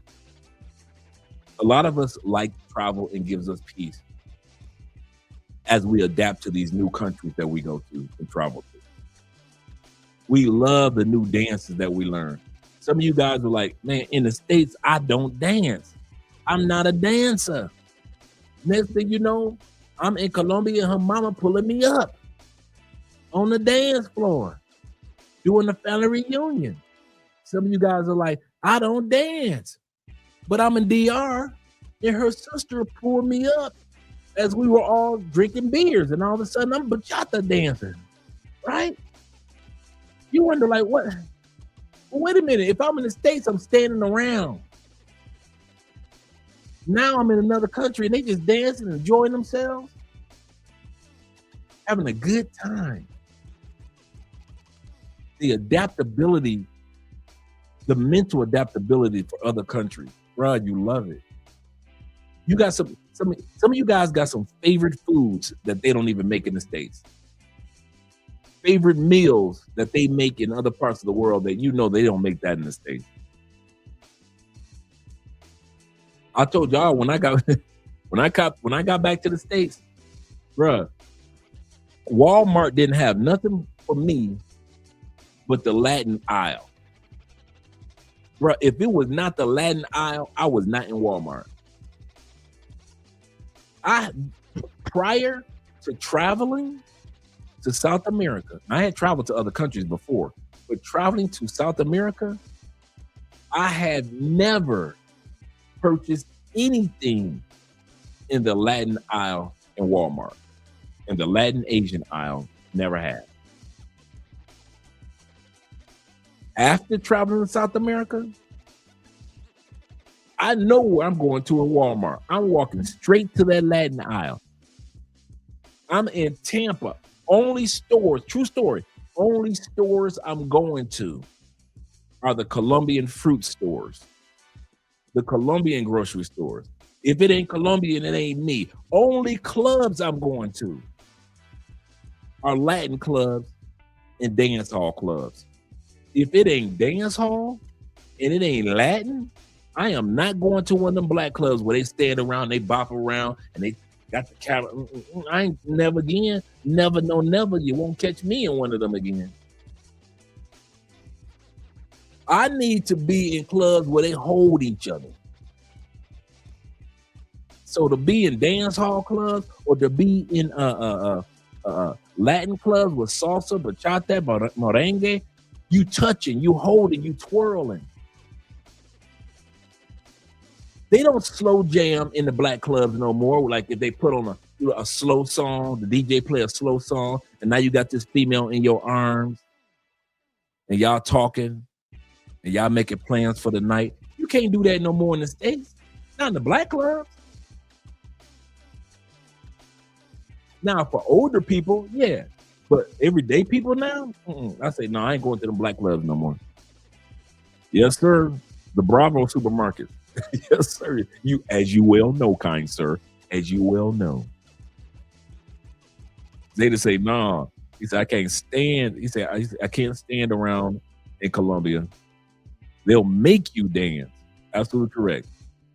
Y'all better get y'all ass up, yep, and salsa good, because Latinas don't stand around. Absolutely correct. That is absolutely 100% correct. Latinas do not stand around. And they don't care if you can salsa or if you can't salsa. They do not care. Shout out to my brother Slick, also with the $5 love. I hope I made sure I gave you a shout out. They do not care that you don't know how to dance. They really don't. You're going to be drugged onto the dance floor. Okay. You think I'm playing? I take Kings and Dreams. This is the first time in Cali. I take James, Kings and Dreams. We go out to a salsa club. La Topa. Kings get some bad news right before we walk into the club. So he gets off the phone. He's up against the wall. He is not in a good mood. Those Latinas didn't give a dang about how tall King was, how big King was. You can look like the mean New Yorker, New Jersey dude if you want to. They did not care. They snatched Kings and Dreams on that dance floor so fast. And Kings and Dreams didn't know anything about salsa. Now, I know I got snatched up, but they snatched him up. They didn't ask. They didn't care. They didn't care about his mean mug, his angry face. That didn't mean nothing. They came to us with the aguardiente. You look like you need a shot. You too. And we had a great, great time. We bought the next bottle of aguardiente. I said, the ladies got a table. It was like 4 or 5 ladies by themselves. There wasn't no dudes to dance with. They volunteered us. Hey, if y'all gonna stand over here, y'all gonna dance over here. If y'all gonna stand by our table, you gonna dance with our table. They did not care. They didn't ask us if we knew how to dance, if we were from there. I'll never forget. King's got some bad news. He had told me what it was. Man, they did not care. That man stood up against that wall. He mad. Man, a female snatched to get you over here. Care about how mad you are? They snatched him up fast. Shout out to my man 007 in the building. What's up, Dre in chat? Let's go to the video, guys. Let's go to the video. Glad to see that you guys are here. Once again, this is a men's mental health episode. This is very important. Let's get ready to get started. who question whether or not they had the ability to breathe and lead in an era of Black girl magic. There's been no party, no group, which for the past 20, 30 years has taken the time to listen to Black men holistically. And many times we are spoken to about policy. That policy revolves around things like criminal justice. But very rarely do we have wholesome, fulsome conversations about the Black men who are out there struggling to pay for early childhood education, child support. The craziest thing is when you get locked up for child support, do you know that your child support continues to grow? Of course. Your driver's license gets suspended. It's an unbreakable cycle, right? I mean, just opportunities, STEM opportunities. So just having a holistic, fulsome conversation around Black men is something that hasn't happened. That supported me and really knows what's going on. Thank you all. I've been going through a custody battle. I've been going through having my ex-wife say I molested my children and all kinds of craziness. How many of you guys remember this guy? How many of you guys remember this guy? 2021. 2021, this dude on Facebook Live. I believe he was one of the first ones to do it. Facebook Live had just come out right around that time period. On a Facebook Live, he deleted his baby mama with the kids in the car. While he's talking, he's just put his kids in the car. The kids are in the back seat of the car. He's walking up the driveway on Facebook right now. Facebook Live, walking back towards the house. The baby mama's got the door open, waiting for him to pull off with the kids. So she might be wondering, why is he walking back to the door? What does he have to say? He deleted her and deleted himself right after this.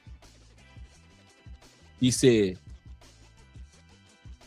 she accused him of being a pedo. She spread lies. She made it hard for him to get his kids. He said, my friends knew about it. No one could help me. And when he goes into the house, he says, I told you this day would come. That's the crazy part. When we get towards the end of what he's saying, he's going to say, I told you that this day would come. Yep, he said that was the last time. Was his last words. Yep, absolutely. And that's Christ what I'm saying. He said, no woman is worth losing your life, freedom, and mental instability. That's absolutely correct, brother. None of them. None of them. He said, oh, yeah, I remember him. He deleted his baby mama. Yep. Sad. Yep. Shout out to Crypto Emperor, as well as Black Nubian. No marriage, no cohabitation, no children in the States. I understand why, gentlemen. Shout out to my brother Tim Howard in the building. I understand why. Been fighting for custody for 3 years. So, you know, shit has been real crazy. What's up, Oliver? You know about this. Going through it with my ex-wife, blah, blah, blah. So, meet, you know, and start dating somebody new. And she got pregnant. And, you know, we got in a fight. And first thing she does is threatening that she's going to do the same thing. You're never going to see your kid. Oh, yeah. And she was pregnant when he deleted her. So she was pregnant. Now, mind you, here's the scene. The kids are in the car. He's walking up the driveway as he's talking now. She's pregnant by another man before he deletes her on this live stream in 2021. Yep. Yep, absolutely correct. That's her. Crazy, man. Shout out to Corporal ST in the building. Absolutely correct. Yep, let's continue on. So you guys remember just like I do. Blah, blah, blah. It's the holidays, man. I don't have no family, nothing. Anyway, I just did something crazy, man. I just shot my ex-girlfriend in the head, yo. Felt like a dream. Like, I never thought I would be that guy. I can't go to prison, so the person that really started my depression and all of this is my ex-wife. So she next, and then I'm going to do myself too. But I just wanted to say this to people. Don't play with people's emotions, man.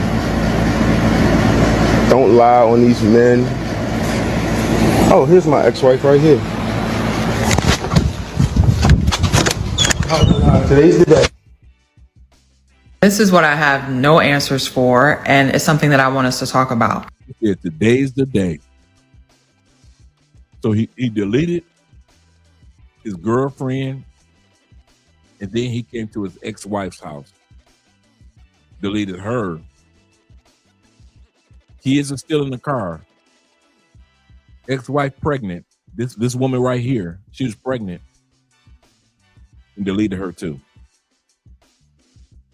Kofa says this. He said, this is one of my first videos on YouTube because it was top of men's mental. Yep, it was top of mental men's health and crashing out. This triggered something in me. Playing games with our kids and lives. Book the flight, fellas. Book the flight. So if you haven't seen this case already, it actually has made the news. It's made the news everywhere, globally. This article is from the UK, so it has been around. It's been all over the news. Happened maybe a couple days ago. Someone sent it to me through Instagram, and I really appreciate it. I watched the Facebook Live video. He did go live. He did confess to killing her, this beautiful woman that you see here, who was pregnant. Her name was Tara, and then he killed his ex-wife. Her name was Wendy. So my question is, and what I'm sitting with and what's so heavy on my spirit, is they both left him. They both left him. Ex-wife, ex-girlfriend, they both left him. They both filed charges against him. Domestic violence, the whole thing. It's like, when are we safe? Like, you leave, you do the right thing, but when are we safe? So before we talk about anything else, say some prayers for these women. Like, what are we supposed to do? Pray for them, please. So did y'all hear about this young man that killed his baby mama? Y'all need to be careful who y'all having children with. All through the video of after killing his baby mama, he's talking about how he suffers from mental health issues, telling his friends to take care of his kids while he's in there. Like, you took the mother of your child, and you gonna be gone too. Y'all need to really get to know people nowadays, for real. Don't get mad, but I really don't give a damn. So allegedly this Alabama rapper Lil Spell killed his baby mama and himself because she was supposedly about to testify against him in a prior case. And this is exactly what I keep talking about when I say a lot of people have no accountability and no self-control. Because let's break this down. You allegedly already in trouble because of something you did. But instead of facing the consequences, taking the charge, fighting the case, or dealing with the situation like a grown-ass man, you decide to destroy multiple lives. That's coward shit. And I'm tired of people romanticizing this crash out behavior like it's pain or street culture. No, it's selfishness. You so scared of jail that you'd rather leave your kids parentless. You'd rather traumatize families, leave people planning funerals, cleaning out houses, explaining death to babies. That's not gangster. That's weak as fuck. And another thing, if you allegedly knew this woman could testify against you, why you keep putting yourself in situations where everything around you is unstable? A lot of y'all move off emotion instead of intelligence. No patience, no strategy, no self-control. And the saddest part is, now nobody gets a future. Not her. She rambling. Sounds noble, but they still sleep with these dudes.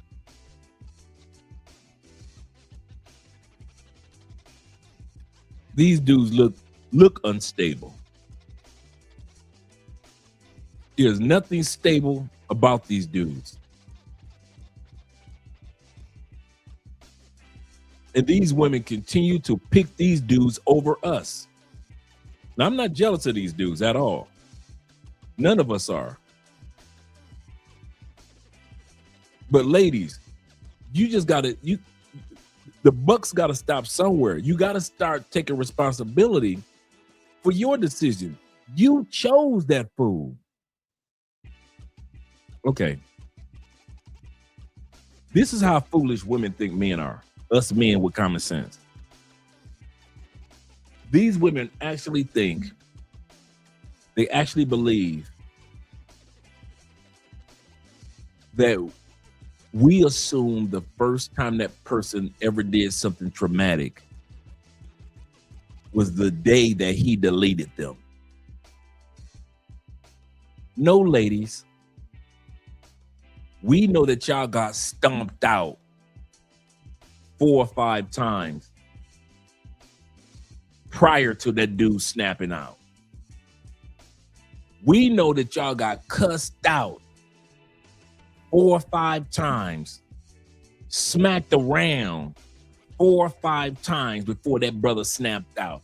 Don't try to act like he just one day deleted. No. All the signs were there. You ladies decide to just ignore them. Well, I was in love.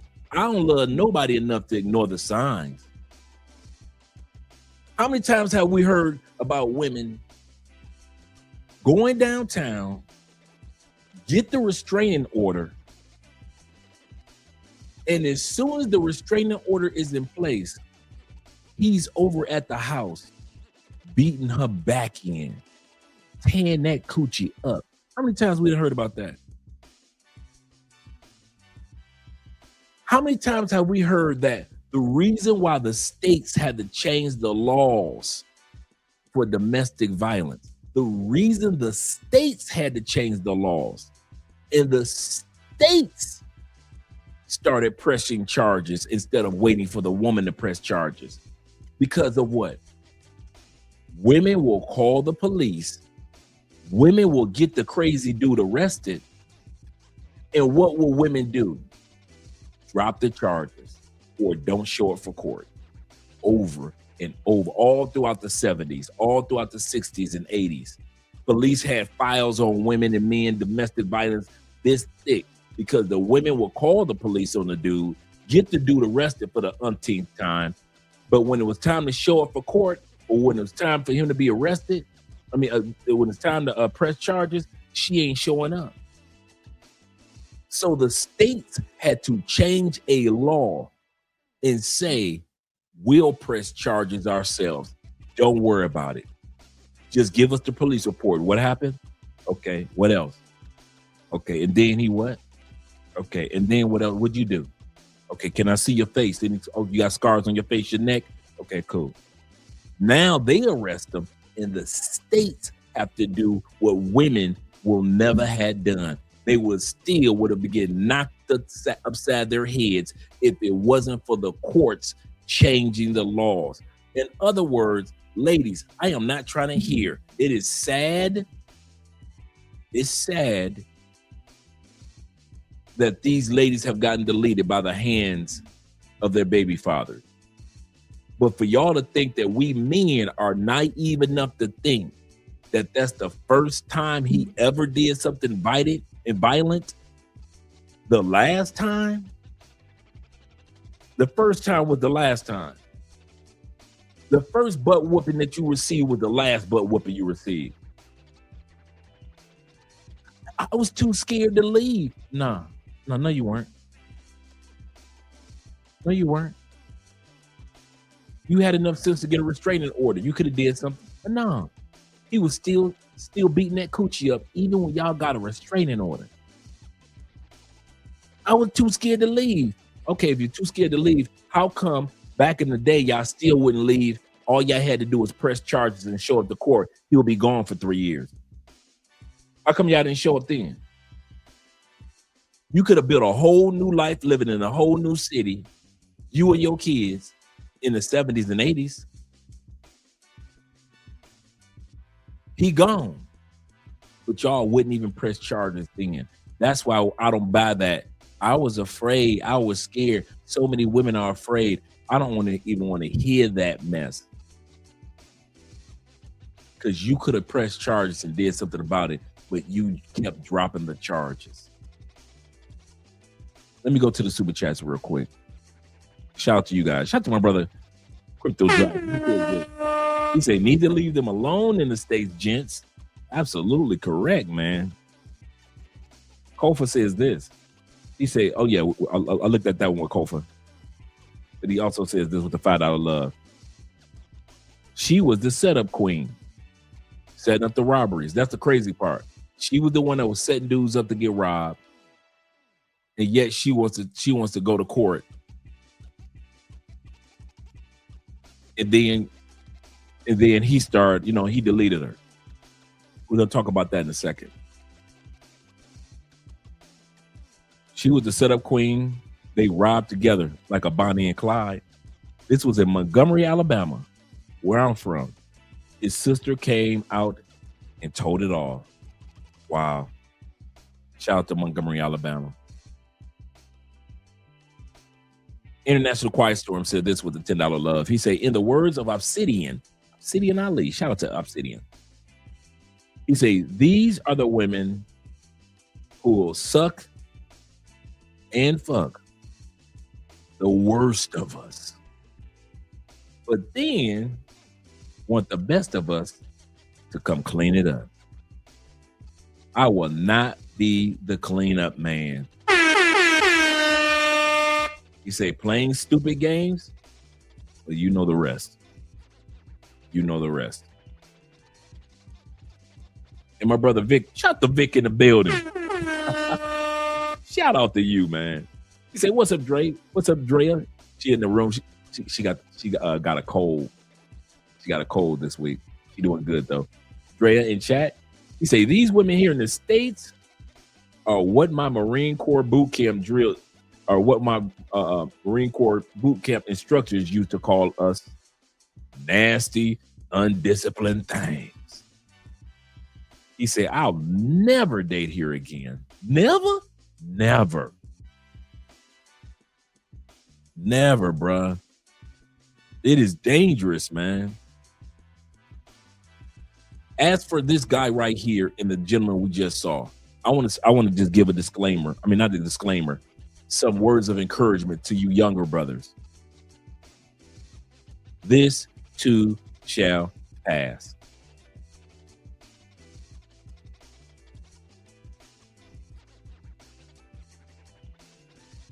Your money type. Don't trip. It's going to pass. Things going to get on track. Don't give up. Your woman tripping, you ain't got no spot yet. Be cool. Stack your money. I don't care if you got to get a roommate. Get from up under that. Let it pass. Us older dudes will let you know that ain't none of these women worth losing your life over, getting locked up over, being stressed over, being jealous over. I'm telling you now, bruh, whatever you going through with a woman right now in your life, bruh, that moment can pass. Just like you got over your first love that you had when you was 15, you ain't thought about her in years.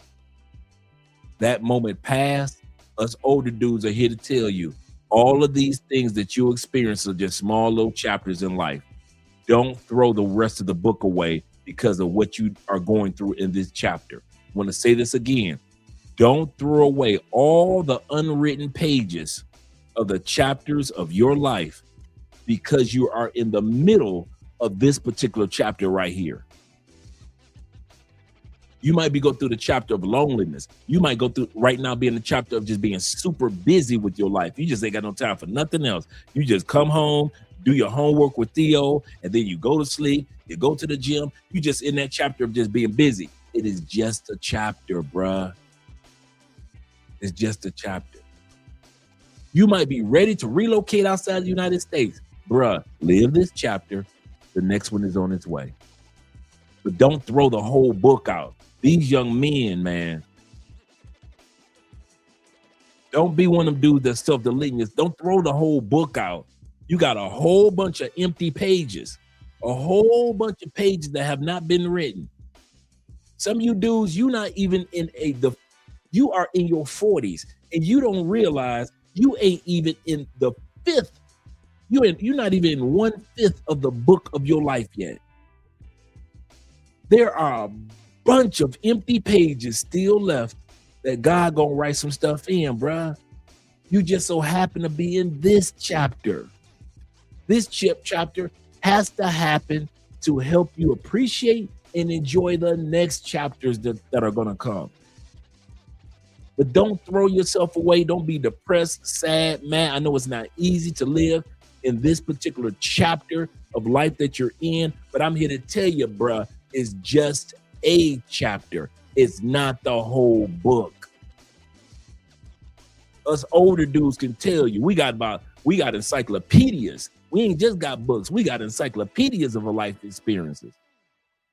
And we can tell you that you're going to make it out this chapter, and you're going to go into a good chapter, and then go into another good chapter. Then all of a sudden, here come a bad chapter. But it's just a chapter. It's not the whole book of life. You got these young dudes deleting themselves, man, over a chapter. Just think about it.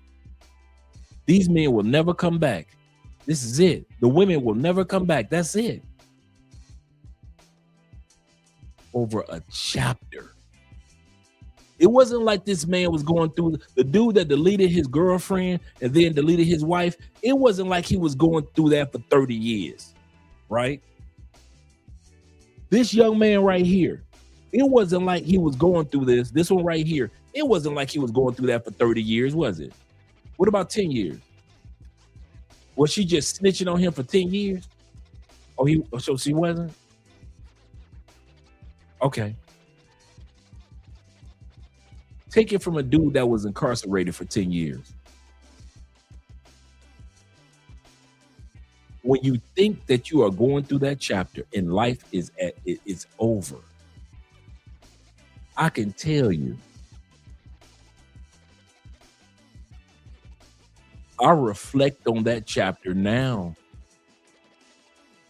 in bits and pieces. I could give you flashes of my incarceration. That was 10 years. You would think, Andre, you shouldn't forget none of that. You would think, wouldn't you? But as you enter into better chapters of life, the harshest chapters of your life somehow, some way, don't seem as bad as the better chapters of your life that you're living now. Just imagine if I had given up on life as soon as, because I got incarcerated for 10 years. Nobody's going to hire me. I ain't going to have no friends. I ain't going to have no women. I ain't got no money like I used to have. I don't even know what I'm going to do with my life. What if I had given up on life? What if I had just let one chapter, not the childhood, not my teen years, not my early adult years, but that 10 years, if I had let that one chapter of life dictate everything, none of what I live today would have come into fruition. So this is why I encourage you, young brothers, man. Whatever you're going through right now, it is a chapter. Let the chapter happen. Because the next chapter is waiting to be written in your life, bro.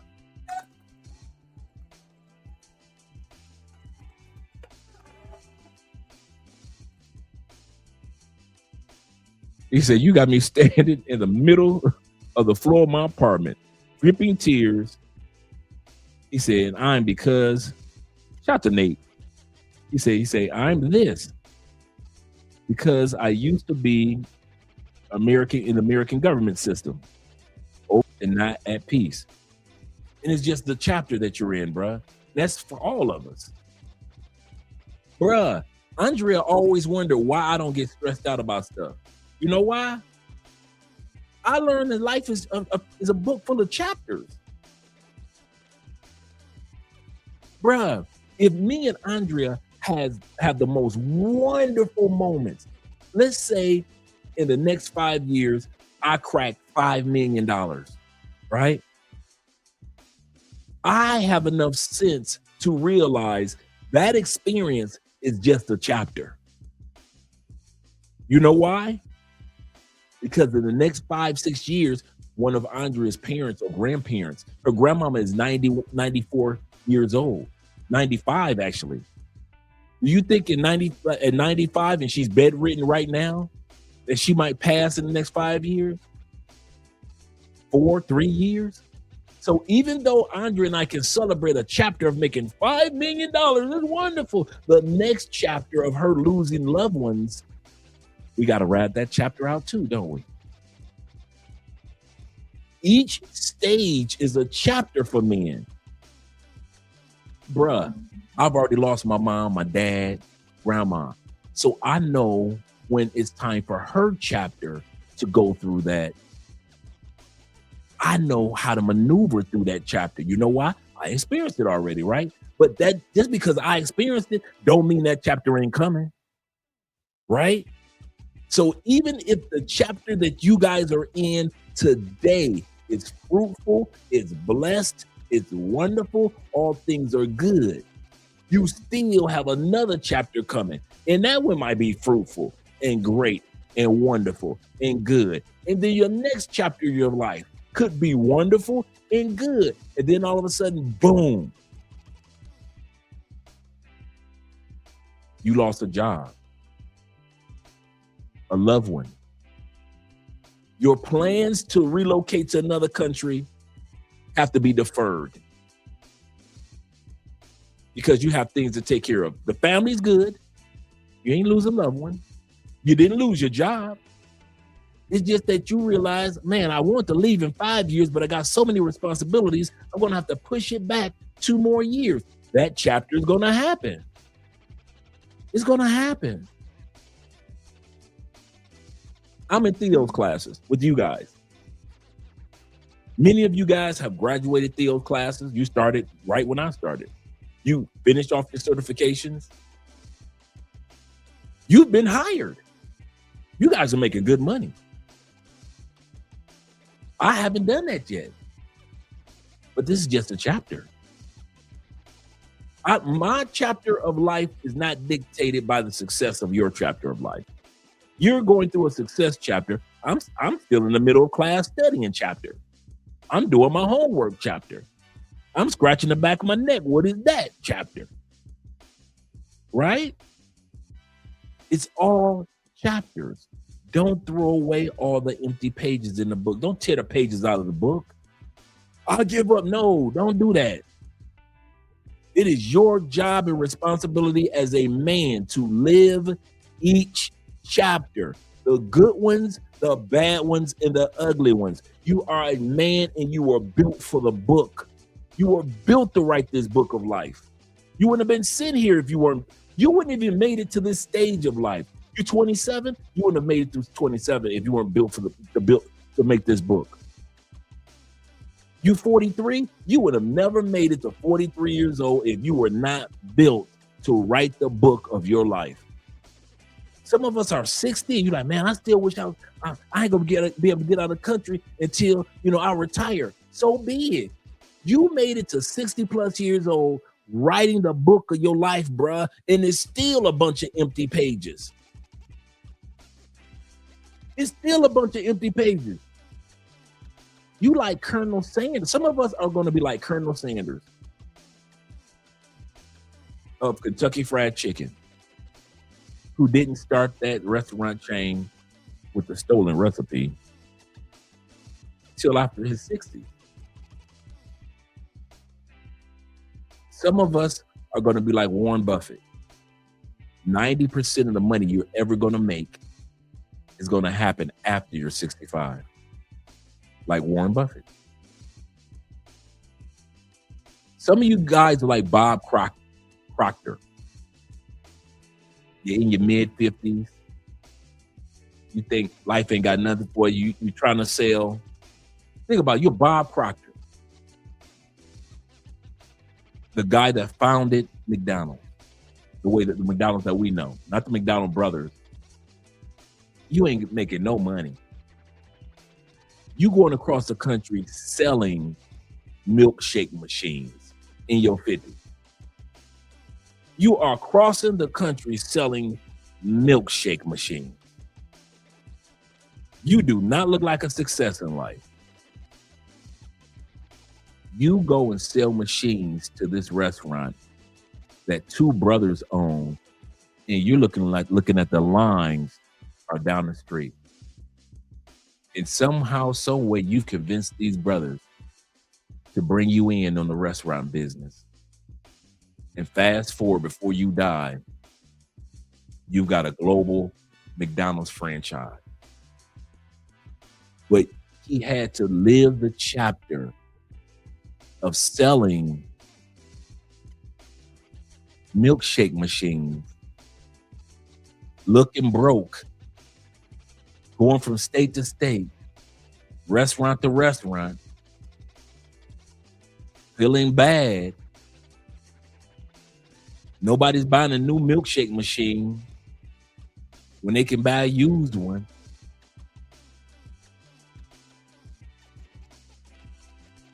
And all of a sudden, I just so happened to come across, Bob just so happened to come across the McDonald's brothers. And then the next chapter of empty pages unfolded in his life. But he had to live the milkshake machine chapter in order for the doors to open. Wasn't it like that in the movie Pursuit of Happiness with Will Smith, the real life story of that gentleman? Did he not have to live that chapter of his woman leaving him? He's being an only father. He's homeless. He's trying to sell medical equipment. One of his equipments got stolen. All of these things happened to him. But it was just a chapter. And that chapter of his life introduced us to the next chapter where he was able to get hired and then became a multimillionaire. Don't give up on the writing of the book. If you were not meant to write the book, you would not be here writing the book of your life. I don't compare my book to somebody else's book. I don't write my book of life thinking about somebody else's book of life. I write my book for Andre Spence. Why you think it's so easy for me to tell my chapters? Yes, I was incarcerated. Yes, I got hit by a car when I was 7 years old, was in a hospital from 7 to 11. Yes, I almost drowned when I was 12 years old. Yes, my mother was on drugs. And yes, we was out there in them streets. Yes, I have been homeless. I've lived in abandoned buildings, bruh. Each chapter was just a chapter. I've lived in cars. I've lived in abandoned cars. It ain't easy when your mom out there on drugs and the rent ain't getting paid. I know what it's like to be incarcerated, stateside and feds. But I know one thing for all of us, whatever stage you're in, good, great, or bad, that is just a chapter. Some of y'all got good money and good health. That chapter, as you well know, as you age, will start to come to an end. And you'll write the next chapter of life. It's all a great book, man. So write it. Write it. He said Dre got superpowers. Yeah, man. Write your book. He said McDonald's started out selling milkshake machines. Yeah, man. Brother, he was just trying from country to country, trying to sell people milkshake machines. He just so happened to come across the McDonald's brothers and saw how long their line was and like, how do you guys are doing this? He said, hey guys, could I get in on the business? That was basically it.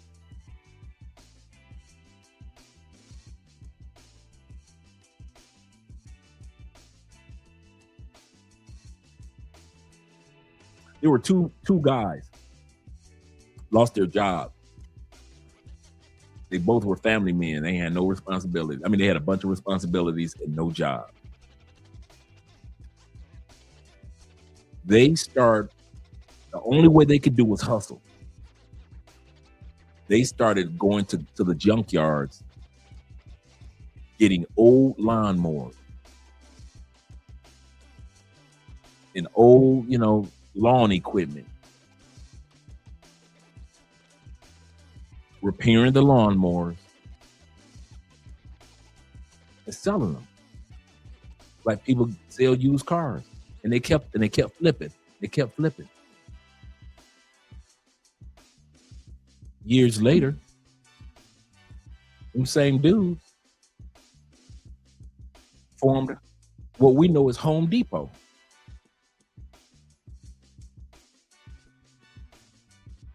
But if that chapter of losing their jobs, being stressed, and just going to junkyards hadn't happened, the Home Depot franchise that we know wouldn't have happened. Each chapter introduces you to the next chapter. That's the beauty of men's mental health. Men compartmentalize where women's brains are all over the place, right? Men know how to put things into, okay, hey, this is just a chapter I'm going through. This is not life I'm going through. This is just a moment of time. It might be 3 years. It might be 3 months. It might be 7 years. It might be 7 days. But it's just a chapter. Okay, I'm going through some great times. The money is right. We're traveling. We're flowing. It's good. We got investments. Boom. Then her mama passed. Ooh. Now we got to live that chapter of dealing with her mother passing. So even though we got money, we got a big house and everything, we got to deal with her mama passing. So now we got that chapter of life. It's all a bunch of chapters. And each chapter introduces you to the next chapter. So stop treating the chapter that you're in as if it's the only chapter you're ever going to live. You guys who are living abundant lives, that chapter is not the only chapter you're ever going to live. You guys who are living through tempestuous, difficult moments right now, that is not the only chapter you are ever going to live. Stop treating it like that. Just ride out this chapter, learn the lessons from it. It's hard, it's difficult, it's not easy, and yes, I cried through it. I prayed through it. But the key part is through it to get to the next chapter. I'm not going to give up on life, man. I got too many chapters to still write. Too many chapters. Yep, he said the pursuit of happiness was very important and great example of how to start and how to rewrite the chapters for a better future. Absolutely correct, brother. He said, you're right, Dre. Oh, Ray Kroc. I said Bob Kroc.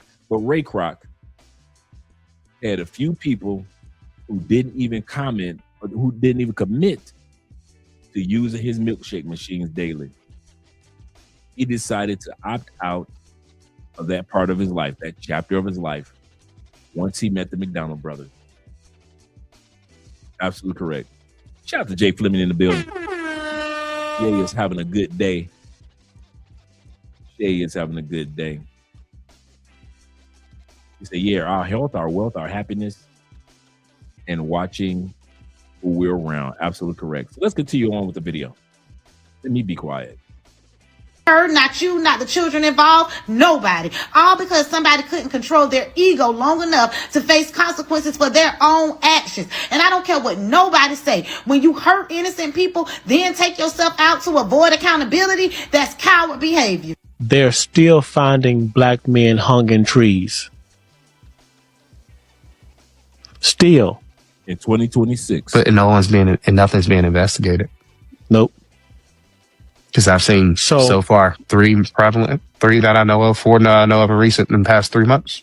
That's crazy. The most recent one was in Atlanta. Was it Georgia? Atlanta, Georgia. In Georgia. Yep. And it's like, we have a problem. Yep. Needs to be addressed. Because before long, the bill will be due.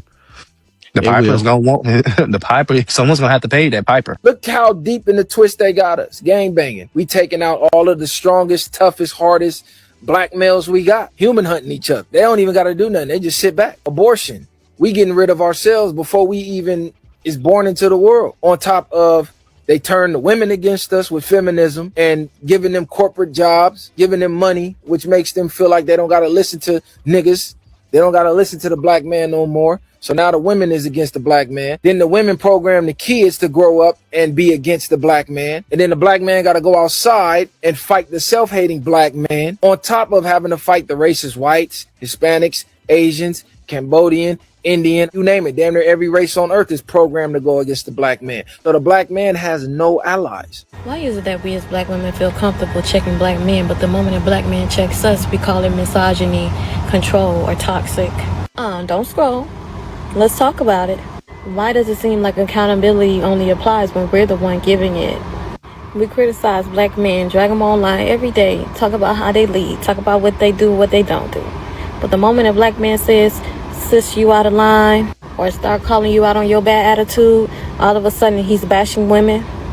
We can dish it, but we can't take it. Calling men weak for not being a leader, but then when he does lead, you say he's being controlling. Which one is it? If we want growth and healing from our men, we have to be able to look in the mirror and check ourselves first. Because checking somebody, that's not hate, that's love. And if we can't be corrected without getting offended, maybe the problem isn't the message. Maybe it's our pride. The problem is the average good black man, hard-working black man, will never receive the recognition or love he deserves. All over the world, there are black men that are trying to get a good job, trying to stay out of trouble, trying to stay faithful to their woman, trying to do the right thing on an everyday basis. But those same men are criticized for not having the designer clothes, are criticized for not having foreign cars, are criticized for not being a womanizer, are criticized for not doing whatever the popular cool trend is of that specific moment in time. Everybody think the man is supposed to sacrifice his life for everybody else, and he don't get no reward, no respect, no enjoyment for it, and there's no return on it. The man's happiness don't mean nothing to nobody. The man's peace don't mean nothing to nobody. The man ain't appreciated, homie, till his presence is no longer there. That's the only way he can be appreciated. Yeah. The foreign woman, if you give her a bag of fruit, her and her family would appreciate the bag of fruit. Hey. The American woman done got so she said, you can't even take me to go get the Cheesecake Factory. Hey. You can't even take me here. Black men talk endlessly about freedom, about liberation, about rising up against the system. But what they never seem to grasp is this: there is no freedom, no ascension, no peace for the black man without black women. Period. The black woman is your salvation, your liberation. She is the intercessor between you and every ancestor. The black woman is your salvation. That's what she said. Let's play it back. You cannot rise up as a black man unless you do it with the black woman. You can't do it with the Asian woman. You can't do it with the white woman. They literally believe that they can tear us down. And the only way that we can rise up, that's right, Bing, is with them. They got us messed up. They got us twisted for real. Let me bring this trash back.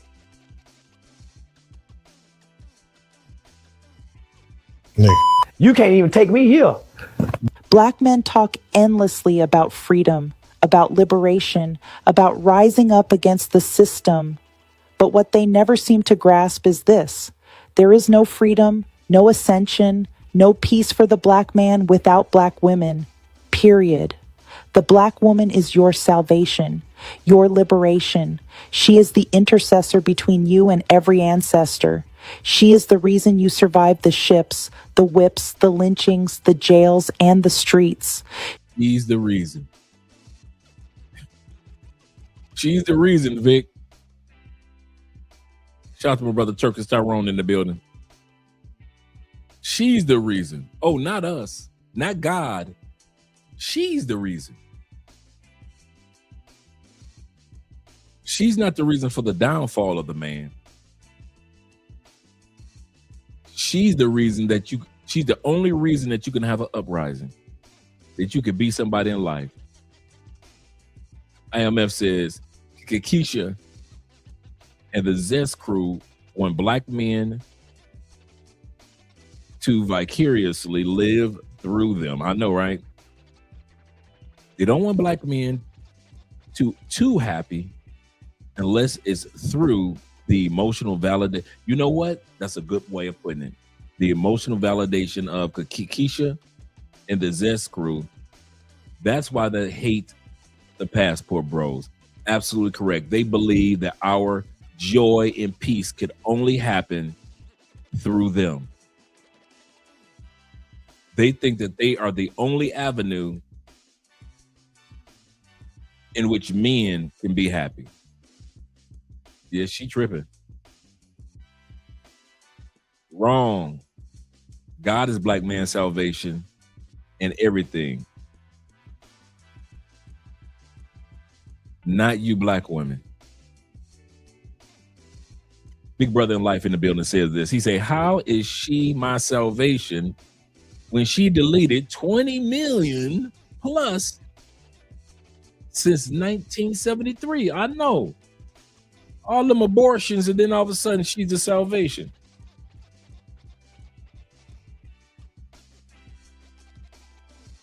Bonafide goofy. I know, right? 2 words. That's all it takes. 2 words, Vic. I don't know. But her and her girlfriend smoking on something. I knew you guys were going to have fun with this.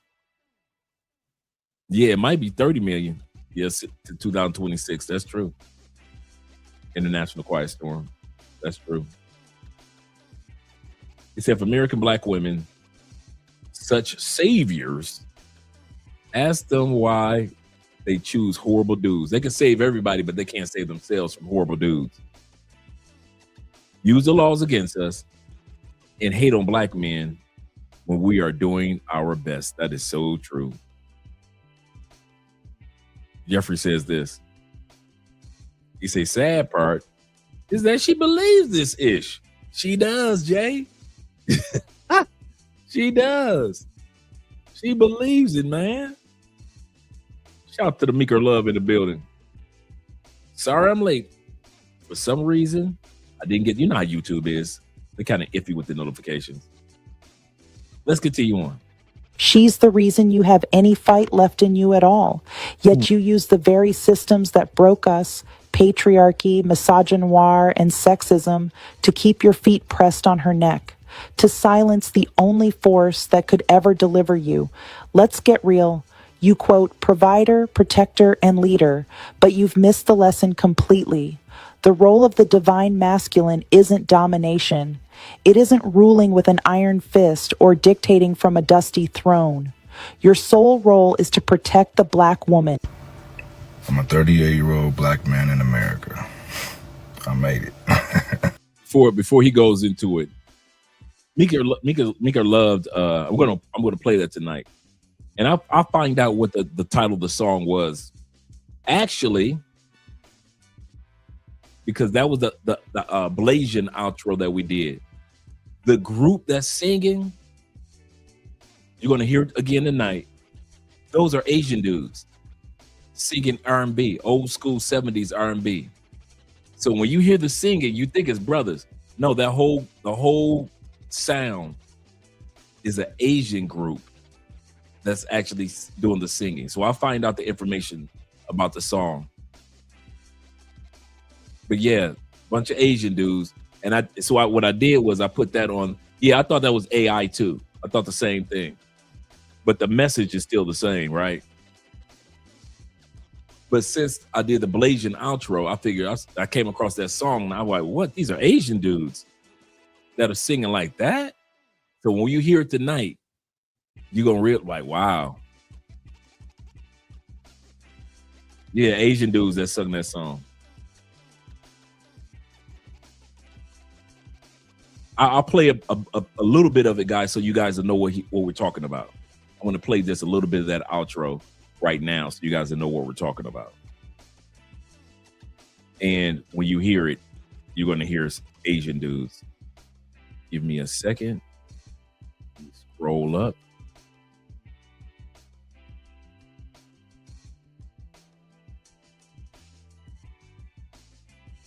That's working. Okay, let's see why this is not working. Close that. Open it back up. My little side scroll is not showing. It's not working. I want to step out for a second, then come back in, guys, for a split second. Just a split second.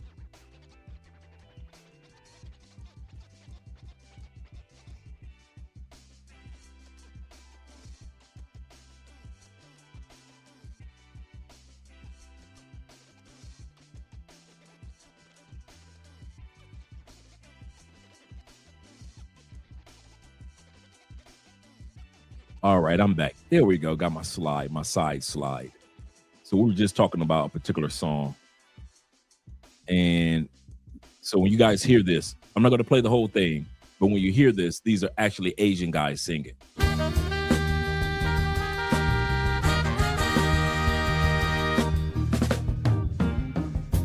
We can do better. We could be chasing dreams. We know what's right, and we know how it feels. Yeah, we can do better. We can make a change for real.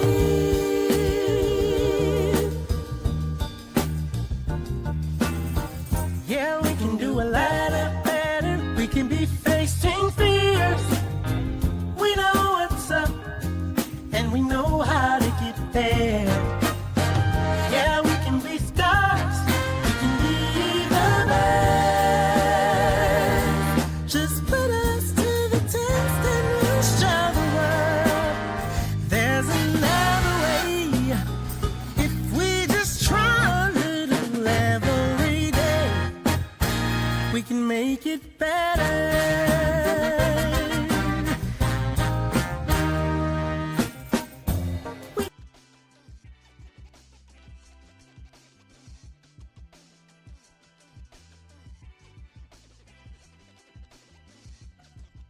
So I'll make sure I'll get the title and the information for that song over to you guys.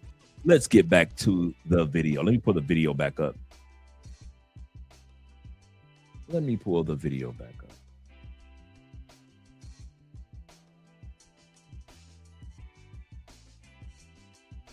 Who question whether or not they had the ability.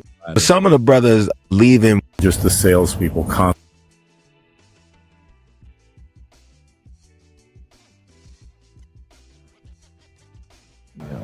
To some of it worked in my favor for me.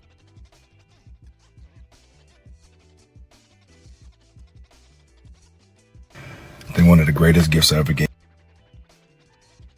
So now we're at the part where we focus on as travel as therapy. So we're at that part. She is the intercessor between you and every ancestor. She is the reason you survived the ships, the whips, the lynchings, the jails, and the streets. She's the reason you have any fight left in you at all. Yet you use the very systems that broke us, patriarchy, misogynoir, and sexism, to keep your feet pressed on her neck, to silence the only force that could ever deliver you. Let's get real. You quote, provider, protector, and leader, but you've missed the lesson completely. The role of the divine masculine isn't domination. It isn't ruling with an iron fist or dictating from a dusty throne. Your sole role is to protect the Black woman. I'm a 38-year-old black man in America. I made it. Nah, but I think one of the greatest gifts I ever gave myself was traveling the world. Because when you leave the country, you start realizing just how small your bubble actually is. See, in America, we grow up thinking the whole world moves like we do. Same problems, same priorities, same pace. But it's not at all really how it is. I've been places where people have way less than we do, but somehow they laugh a little more, they sit a little longer together, they just move through life a little slower than we do. Travel also teaches you something powerful about your identity. In America, sometimes people see your race first, or that's all they see, unfortunately. But in other parts of the world, you're just the American. I mean, in my case, yeah, I'm the Black American, but that typically has worked in my favor from my experience and a certain amount of respect that comes with that. But nonetheless, it does change how you see yourself. It makes you realize how arguments online and the things we stress about and how many things we think matter, this shit just really doesn't. It's minuscule to some of the real shit going on out here, right? Travel humbles you, it broadens you. And if you let it, it teaches you that the world is a lot bigger than the narrative you were handed. And once you see that, you can't unsee it. Book the flight. Lab. How much would you pay for a hug? In Japan, people are paying up to $35 to $40 an hour just to hug and cuddle with someone. These people are deemed professional cuddlers. No hanky-panky, no funny business, just cuddling. For mental health, for men's mental health, I mentioned this the other day. There are countries such as Japan, that men and women are paying for hugs. Just to cuddle for 40 minutes, an hour. Men are paying extra if he could lay his head on her lap. It's crazy how we have been separated so much that people are paying for attention and affection.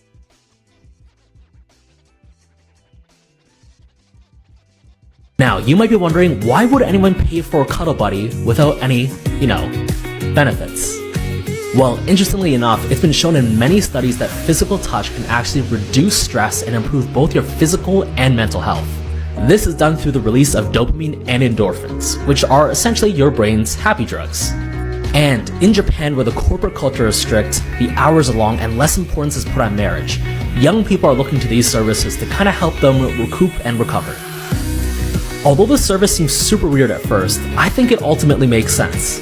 And maybe it means you should give your friends lots more hugs. And that's the story of the day. I'll see you guys next time here on Edutained. I can walk around in the middle of the night, nobody bothers me. Now, do people stare here? Yeah, they do, but it's more out of curiosity than anything else. But I've never felt so completely safe and unbothered. If you've got good energy, they've got good energy. It is absolutely wonderful. I'm 6'5" and 270, and I walk around here. If anything, I get waves and cinchouts. Just another benefit that I'm absolutely loving about living here. I'm telling y'all, come and check this place out. It is worth it. When it comes to why these passport bros are growing, I can't help but think about the times that we've been to DR, my boys, we've been to, I've been abroad to some of these places that you mentioned, and it's just black men and all at the airport. Droves of black men just excited to be able to come and be here and get exposure to some of these places and some of these people that aren't going to put the same stress on them than where they live. Controversial though, because here's what I'm going to say. I'm going to take this route. So from a brother that's moving from here to, like, let's say Medellin, and they just recently got divorced. And if this person says, I finally feel seen, Flip that perspective, a black woman's perspective, and her ex left the country instead of facing his own growth. And Negro, what are you talking about? You just said that they're divorced. I'm going to play that back. Mr. Hillman, class of 1902, just said, like you said, them zesty dudes that don't want to hold women accountable for nothing. Let me flip it on the other side. He just got a divorce and he went to Medellin. And his ex-wife is saying, why is he not staying here to work out his issues? I know, T-Mac. Man, let me let y'all hear this madness again.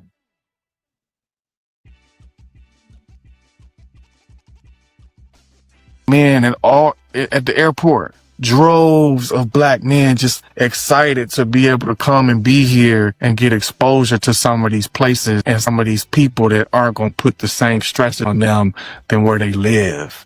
Controversial though, because here's what I'm going to say. I'm going to take this route. So from a brother that's moving from here to, like, let's say Medellin, and they just recently got divorced. And if this person says, I finally feel seen, flip that perspective, a black woman's perspective, and her ex left the country instead of facing his own growth. Instead of being with her, he decided that I'm not going to continue with this black woman. I'm going to go and do. That's what I thought. He just said they got divorced. How am I going to continue with somebody who we are in the, and I'm gonna tell y'all something. I noticed a trend.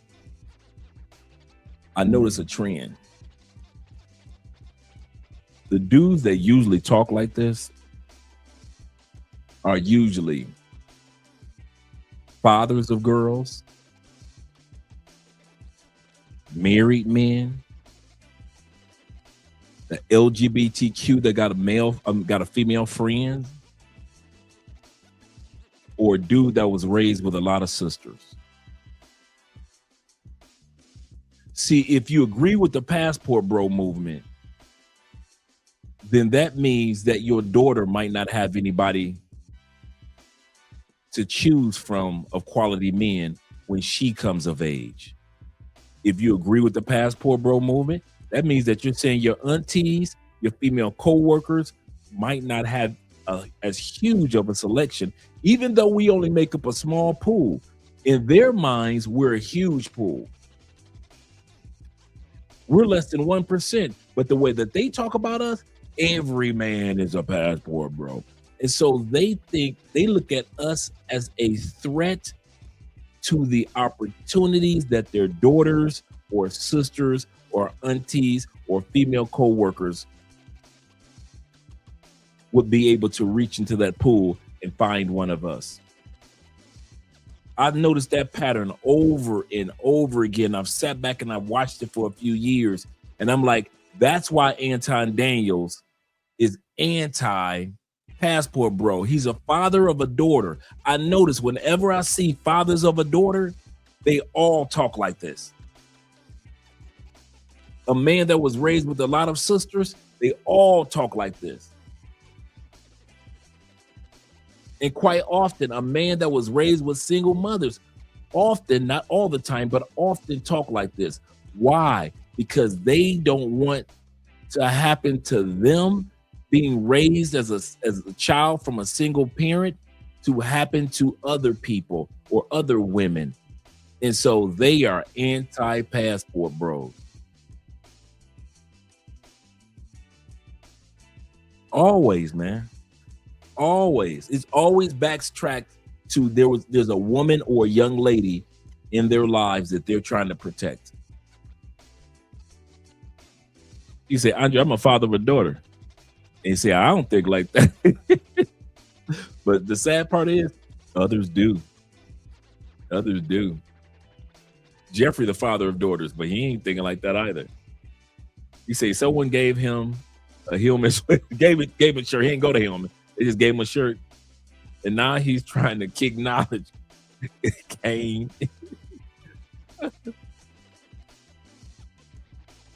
He say Dre, do something else. Aren't these? I'll tell him this. Is passports over everything else in the States. These signs of inaccountability? Is that not what that is?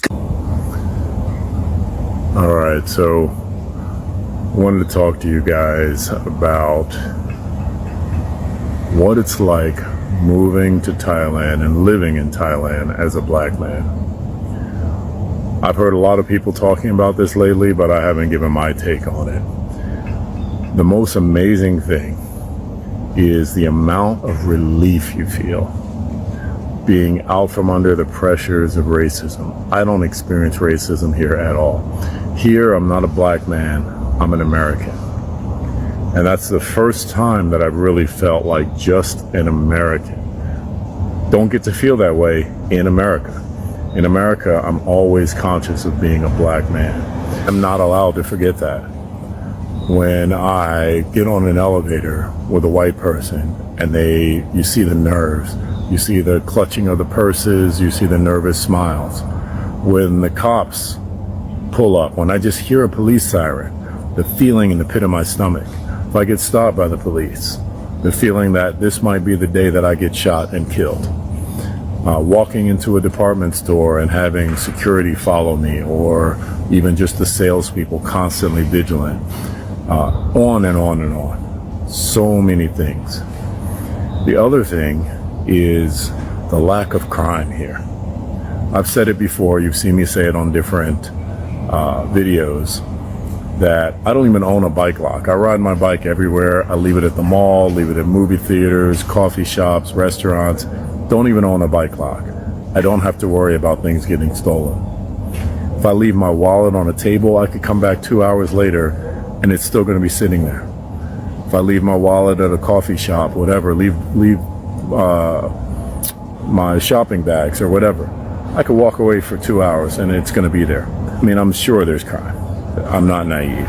I'm sure there's crime, but not like what you experience in the U.S. What was it like being a black man back when you were in Korea versus now? I can tell you something. I remember I used to live in the countryside. When I first came here, I was walking to the bar at 3 a.m. and then there was a girl walking on the same side of the street of me.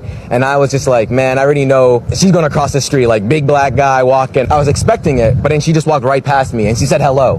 And I was like, yo, she wasn't scared of me. She wasn't racist to me. Like, what? And that was the kind of thing you got to like break your perception. Like how it is back home is not how it is here. Like some of those stereotypes that people like, they don't really care here. Like as long as you're a cool person, you respect the culture, you learn the language, no one's going to mess with you. And if they do, you can just walk away and say like, whatever, like you can't hurt me. Korea is more open to like black culture.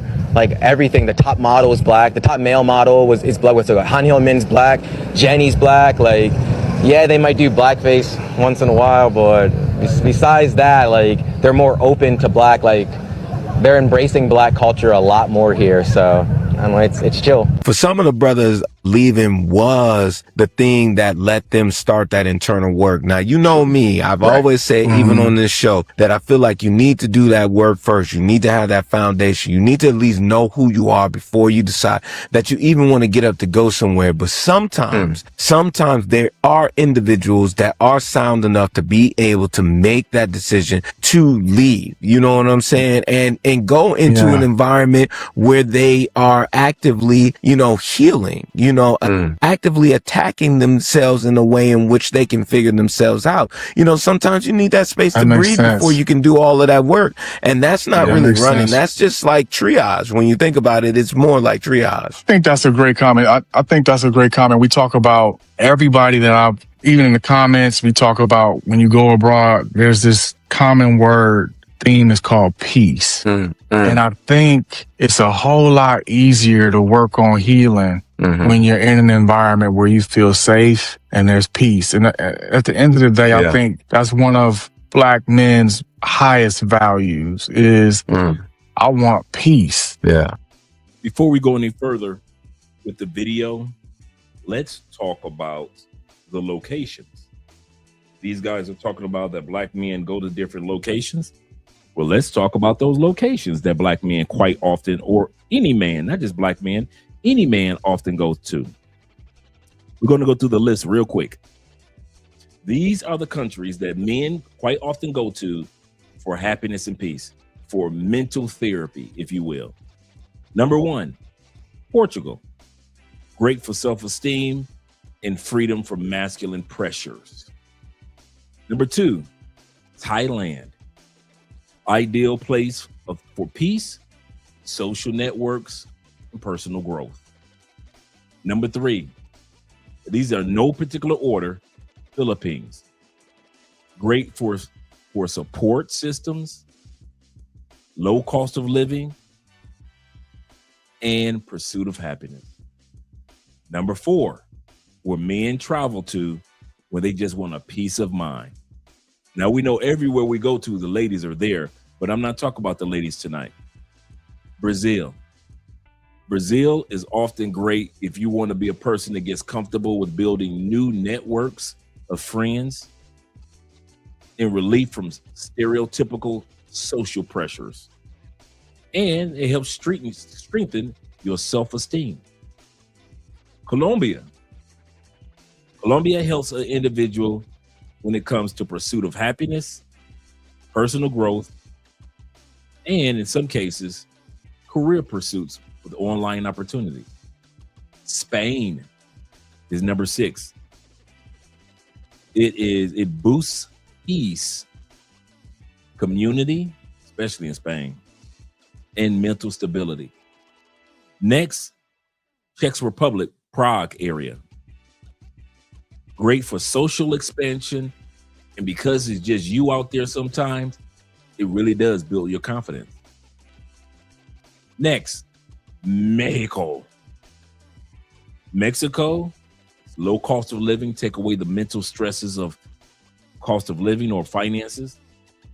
Slow mental health awareness, slows mental health, or strong mental health awareness, and strong community for expats.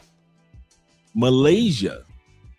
Malaysia's on the list because it's very multicultural, and that helps you to enforce strong, rigid, masculine roles.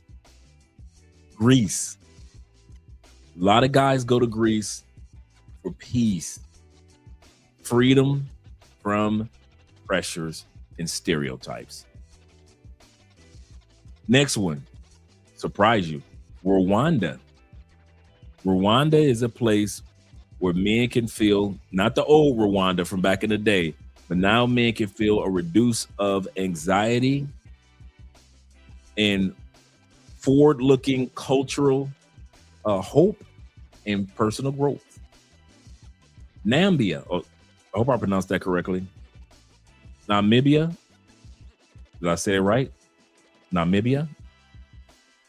And it is for, when it comes to mental health, it's a calm environment, access to natural prominent peace, or promotes peace, resilience, and escape from the rigid pressures of Western version of masculinity.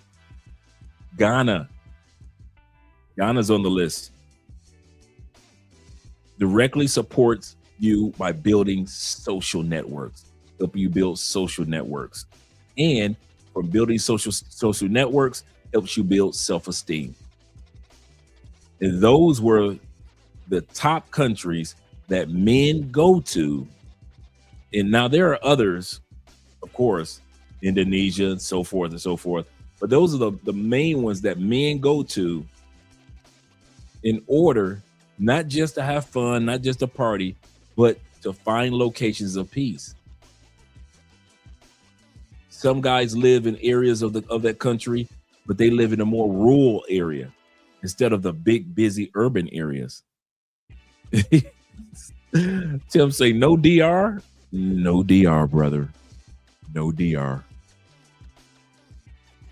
My brother, man, you understand?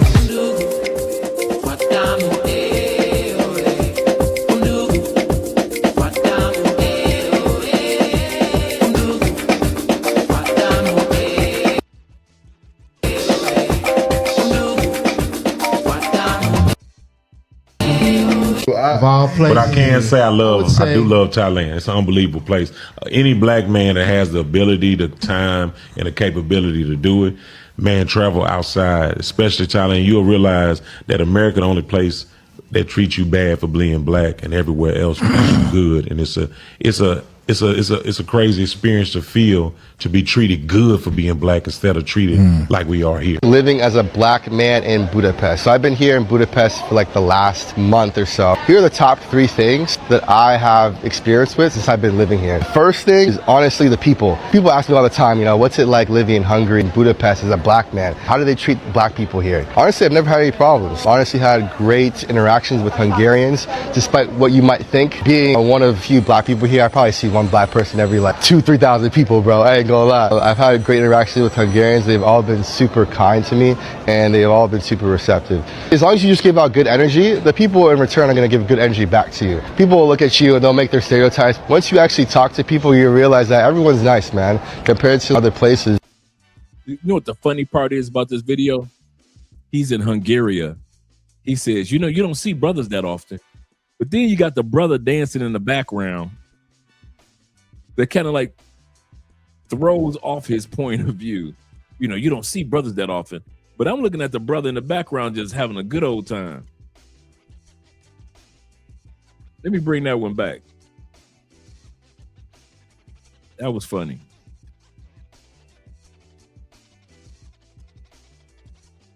One black person every like 2,000-3,000 people, bro. I ain't gonna lie. I've had a great interaction with Hungarians. They've all been super kind to me, and they've all been super receptive. As long as you just give out good energy, the people in return are gonna give good energy back to you. People will look at you and they'll make their stereotypes. Once you actually talk to people, you realize that everyone's nice, man. Compared to other places, everyone here is pretty nice. And the second thing, how is it safety-wise? I feel no sense of danger at all. They don't have guns.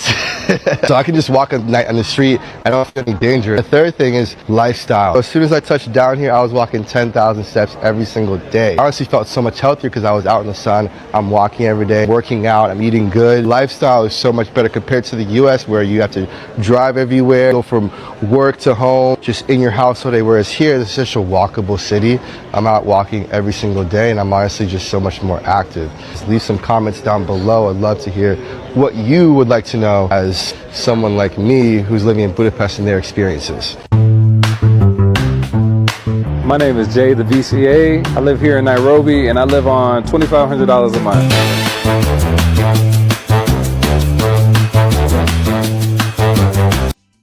Why do you say that, Grim? Let me know why you say that. After you just heard the brother say that Budapest was good to him. Then you had the other brother in the background dancing. And then you got guys in the comments saying, yeah, Budapest. So I want to hear why you say it's not for you. Zeta says it's not for him. What is it about it, guys? We got some yays and some nays. It's just one of those blah type countries. It's just blah. It is. It's not bad. It's not good. It just is.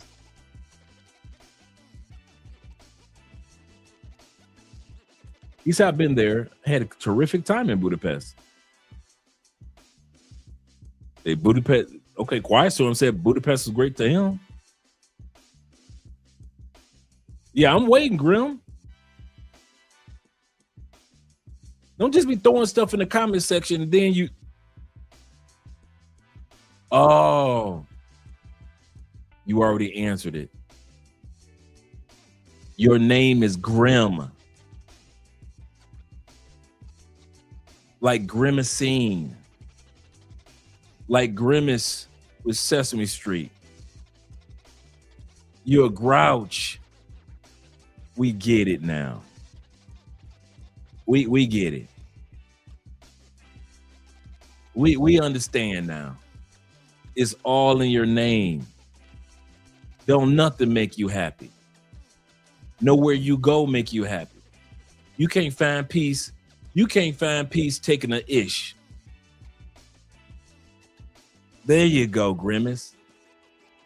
A grim full of grim. He which is full of grim. We get it. No, serious. Don't run now. Come on back. You had your little 2 cents to make about Budapest. Everybody else said they had a great time.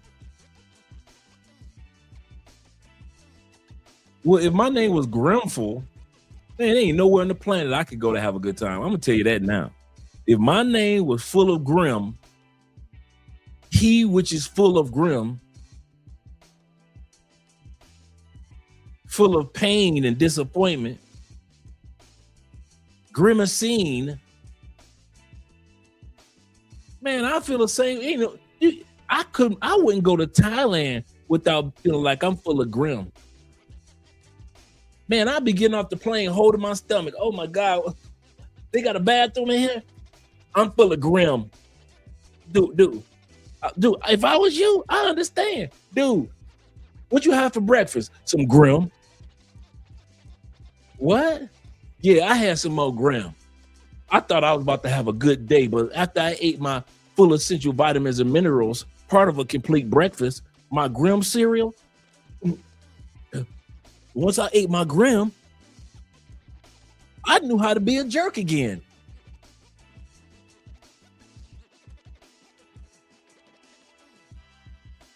Grimful?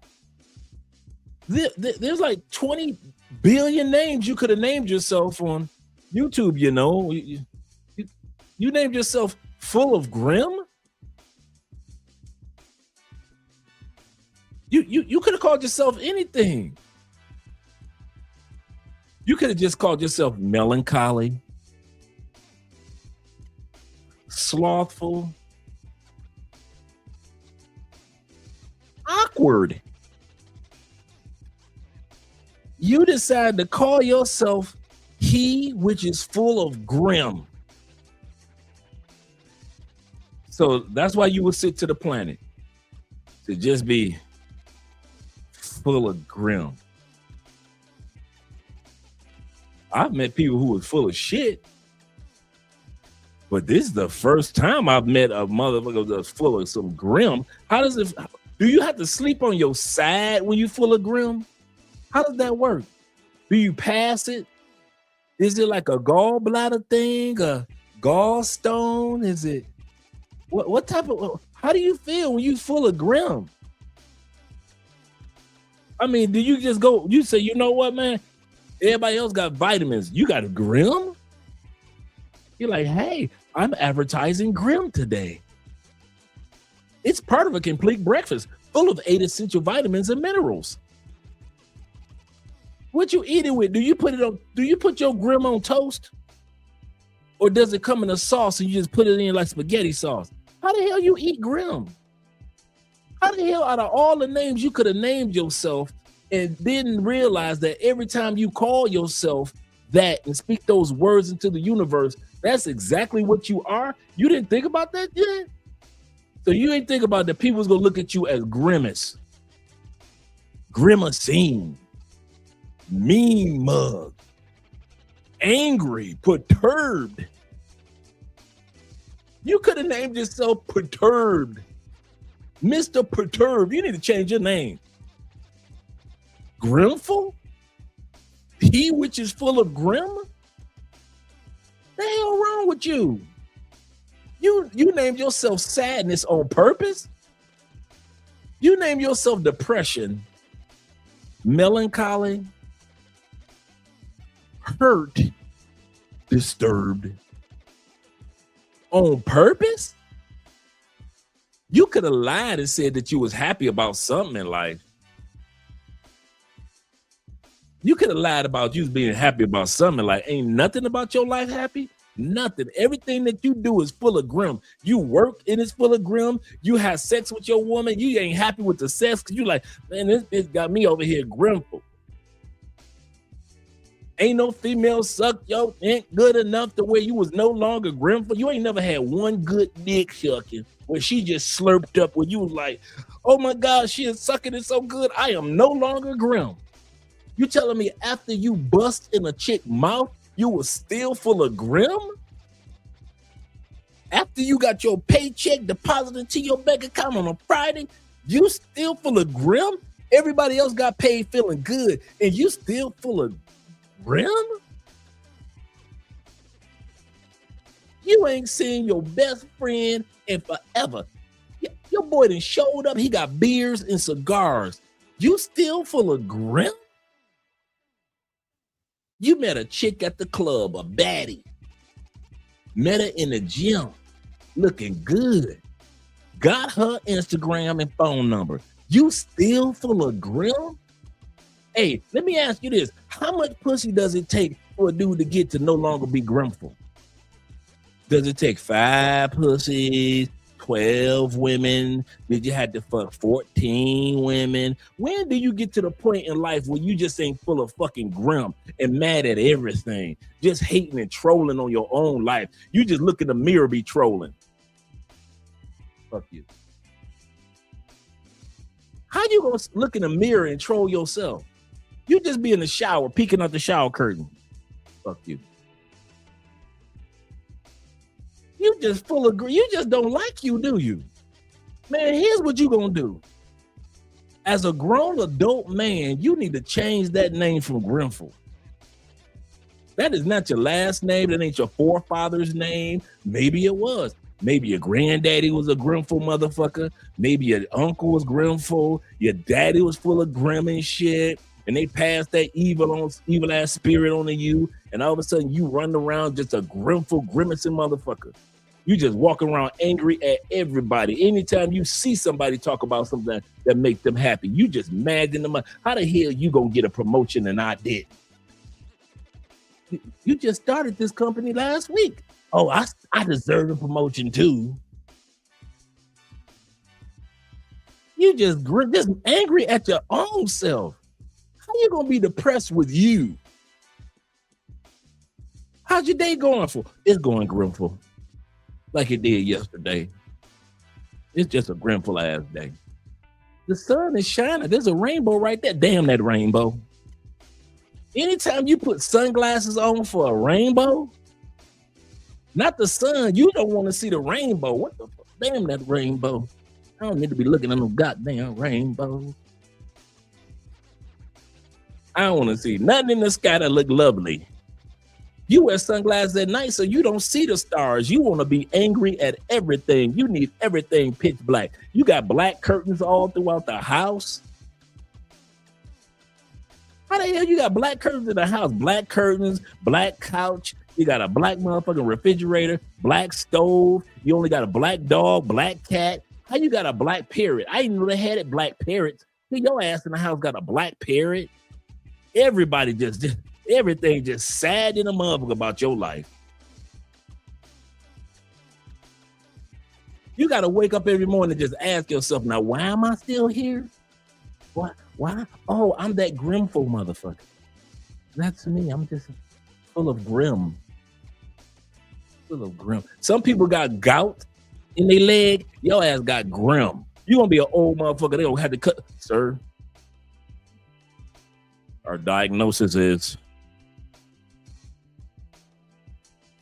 we're gonna have to amputate your left leg. It's full of grim.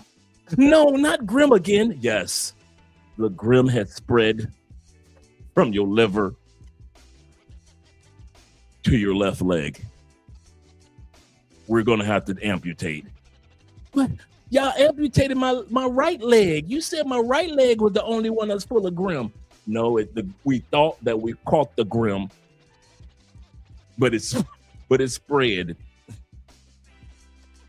It spread from your heart, and now it's in your left leg. We're gonna have to amputate. You're gonna be a no leg happy motherfucker with just because you got your shit cut off, not because what happened? You had gout? No, I had grim. I was full of grim. The only motherfucker on the planet that ever been diagnosed with grim. What's going on with my back, doc? What is it, cancer? No, you ain't got no cancer. Don't worry about that, son. We're gonna do an EKG and an elemental P. We're gonna do a CAT scan. We're gonna see what's going on, and then you get your CAT scan results, and they're gonna sit you down. Sit down, son. Is this what happened? We ask. Inquiry minds want to know. This what happened to you? You got a doctor that diagnosed that your ass was full of grim? Son, I'm going to have to tell you. You've never seen this case before. You're going to the medical books. I'm going to be writing a research paper on you in a thesis.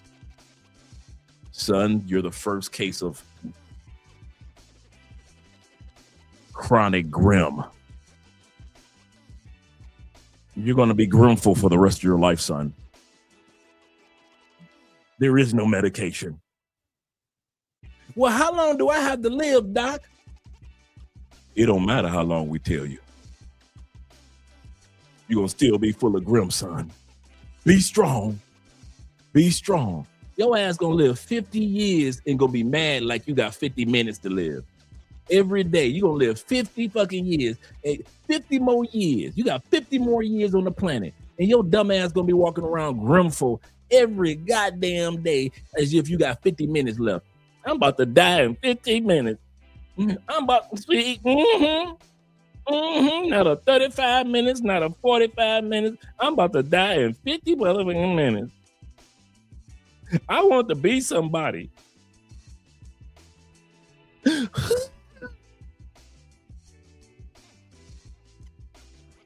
This Negro cried and his tears come out angry. You know how you had them kids that cried mad? That's his ass. He grimful. Like you know them kids that cry like they want to fight?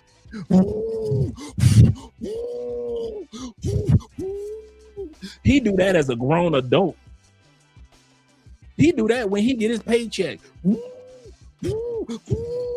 They paid me too much. I got a bonus. They gave me a promotion. I made an extra $3,000 this month. He one of them niggas.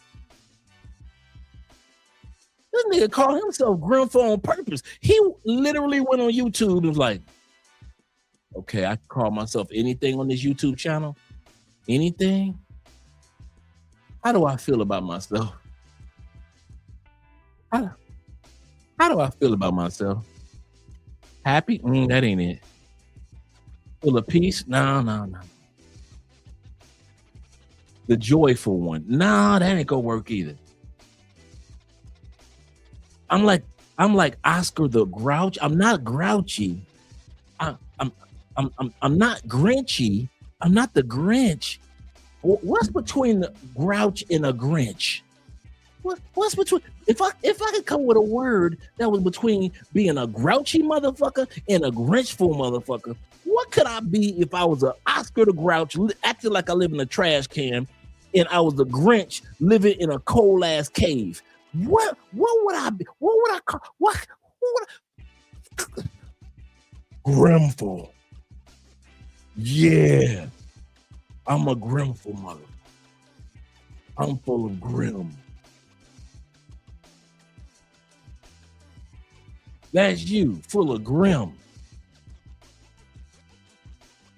You not all grouch. You not all Grinch. You just a combination of Oscar the Grouch. If Oscar the Grouch and the Grinch became friends, you would be the nickname. You know, like when they had Ben Affleck and J-Lo, and it was Bennifer, right? That's Oscar the Grouch and the Grinch. Two evil, mad at life motherfuckers. You the combination of two. One lived in a trash can and another one lived in a cold ass cave. You the combination of a cold goddamn trash can. No wonder you don't like that country. Everybody came up here and said, hey, they have a good time at that country. It was great. It was fun. My man on the video said, I had a great time. It was so wonderful. And here come your Oscar the Grouch ass. As if you went to that country and was living in trash cans. I ain't like it. It wasn't for me. Motherfucker, ain't no country for you. Ain't no country for you.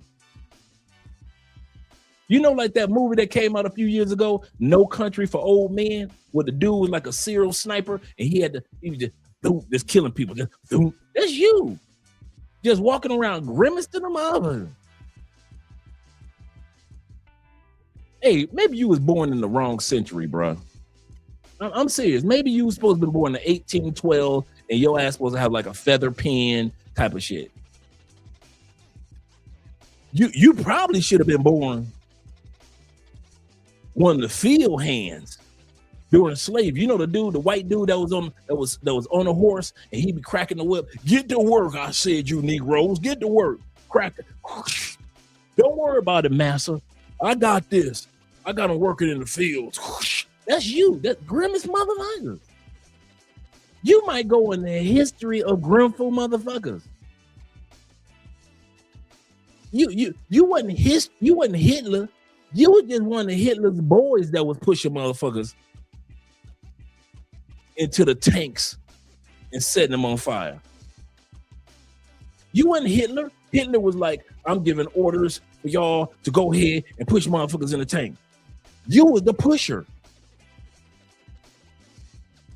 You were the one that was telling the Jews, hey, check it. Yeah, what's gonna happen is y'all going in there, take a shower. When you come back out, you knew they wasn't coming back out with your grimful ass. You going down in grimful history. All the grimful motherfuckers throughout human history, you going down with them. Every team that was hateful after they lost the Super Bowl, they follow your blueprint. The San Antonio Spurs and the Detroit Pistons, when they lost and they walked past the other team who beat them and they didn't shake their hands, them some grimful motherfuckers. Man, if you don't change that stupid ass, childish ass name, you better not come back up here on tomorrow's episode talking about you grimful. Nigga, your shit should be Happy Cat.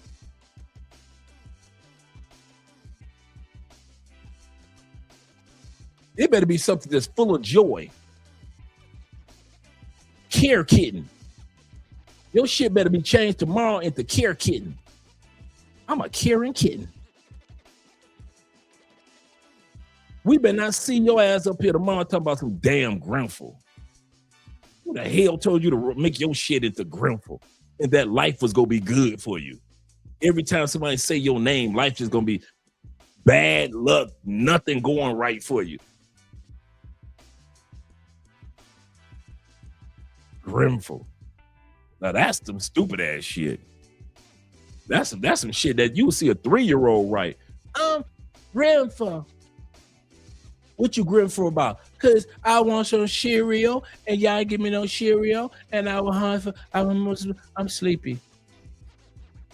That's some 3-year-old shit. You name your shit out. What a 3-year-old would say if they don't get no cereal. I am grimful. What are you, boy? Grimful? Wait, why are you grimful?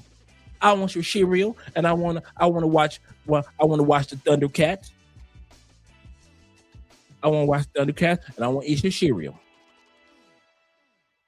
Boy, if you don't sit your grimful ass over there and watch Young and the Restless with your mama,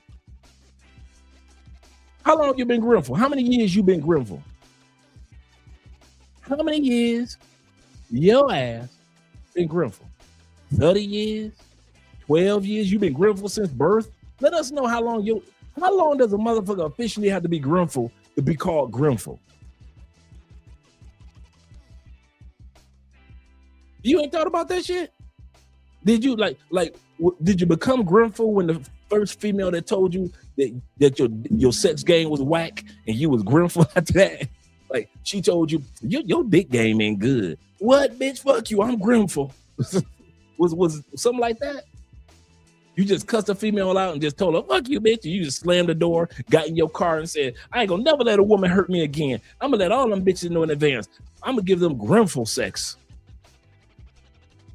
You just gonna be having sex with bitches out of anger. Ain't gonna be no pleasure. You just angry for no motherfucking reason. Was it the first time you ever ate some coochie and the female told you ain't know what you was doing and you got mad and you ran them out the house and shit like Prince when he in Purple Rain when he ran to go grab his daddy and shit, all gay looking and shit. So you ran out the house. Oh, I am grateful for now. The bitch told me I couldn't eat no pussy. Was it that? Well, I'm sorry about it, for real. Did you get grateful when you first lost the spelling bee? Your first spelling bee because you couldn't spell the word better? B-E-E-T-T-E-R.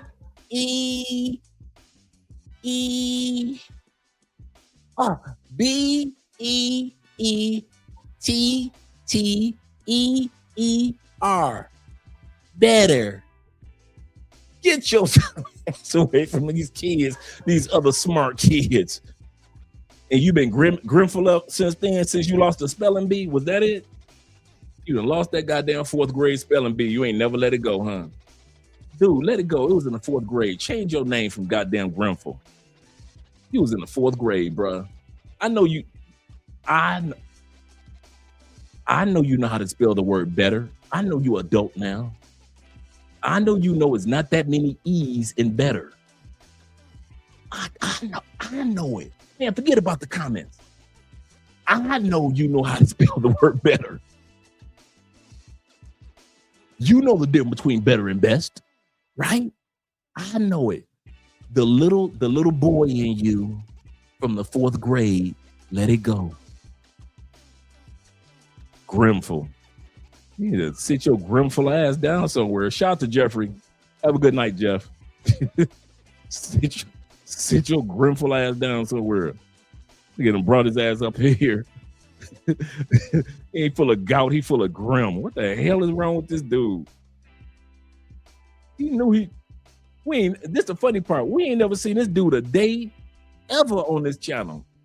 Y'all know I give a shout out to everybody. Have y'all ever seen me give a shout out to a grimful motherfucker?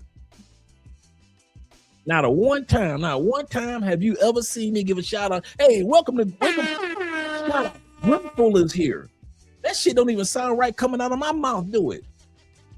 If I tell y'all that a dude named Grimful here, y'all feel like, man, this is gonna be a bad episode. This is gonna be a terrible episode. There's a Grimful motherfucker in the comments section. I give everybody a shout out. Dude, your name's so fucked up. If I saw your name in the comments section, I'm gonna tell you now, I'm gonna skip past your shit. I'm talking, dude, you can say all time. I'm gonna tell you something, Grimful. You can say whatever the hell you want from this day forth in the comment section. You ain't never got to worry about me reading your shit. This is the first time and the last time I ever read some Grimful shit.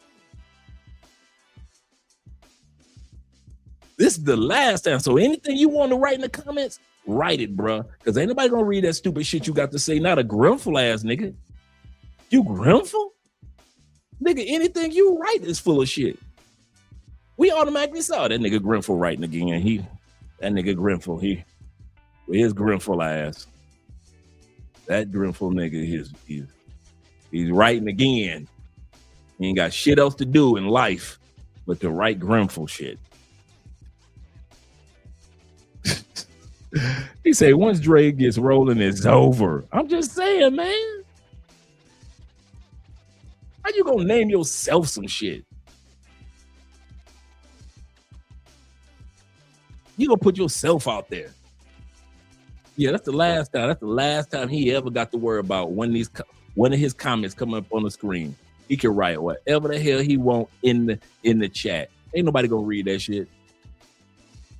I don't know what channel he came from, what YouTube channel he came from, what group he came from, but he need to go back to where they are depressed and sad and need therapy, and motherfuckers that's sitting up there like choking themselves. A Grimful motherfucker sound like a dude that be in the house just choking the shit out himself, just for no reason at all. He ain't got shit else to do. He just sitting around the house bored, just choking the dog shit out himself.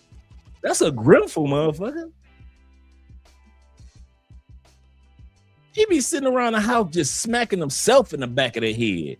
Man, get your big ass out the way. How you gonna be your bully? How you gonna name yourself Grimful, bro? How you gonna be your motherfucking bully? You ain't got to worry about these jokes I'm telling today. They ain't nothing compared to the jokes you talk about yourself. These jokes I tell about you ain't shit to the jokes that you tell yourself on a pillow at night. You think I'm laughing at you. How you gonna laugh at yourself and cry at the same time? This nigga be in bed laughing at his goddamn self like the Joker, but at the same time be crying because he cracking jokes on his own damn self. How you gonna laugh at your own jokes? This nigga was in high school locking himself in school lockers and shit. Dunking his own head into toilets and shit. And then he'd go to the goddamn school principal talking about there's a bully in school. How the fuck you gonna go to the school principal talking about there's a bully in school? Nigga, you the bully. You've been whooping your ass your whole life. Grateful motherfucker. The fuck out of here. Now that's how you troll. Just in case you wonder how to troll, that's how you troll a motherfucker. Your grateful ass out of here. Never to be seen again. Let's go back to the video. We were having a good night tonight too. Here this ignorant motherfucker come.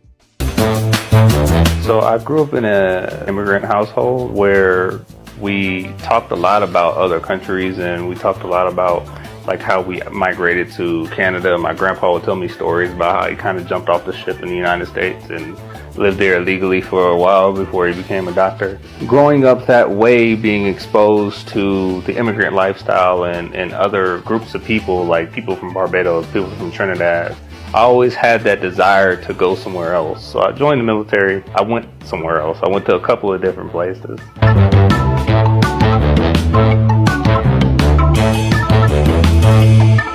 So I came over here to Kenya. The first time I came was in 2022 or so. As soon as I got off the plane, Karibu, Kenya, and I just kind of felt at home. I kind of felt welcome, and I just fell in love with the culture, not only the culture, but like the food, the people, everything. That kind of drew me back to come back here. I started thinking about in my mind in 2022, how can I make it to where I could travel wherever I want, but specifically to Kenya.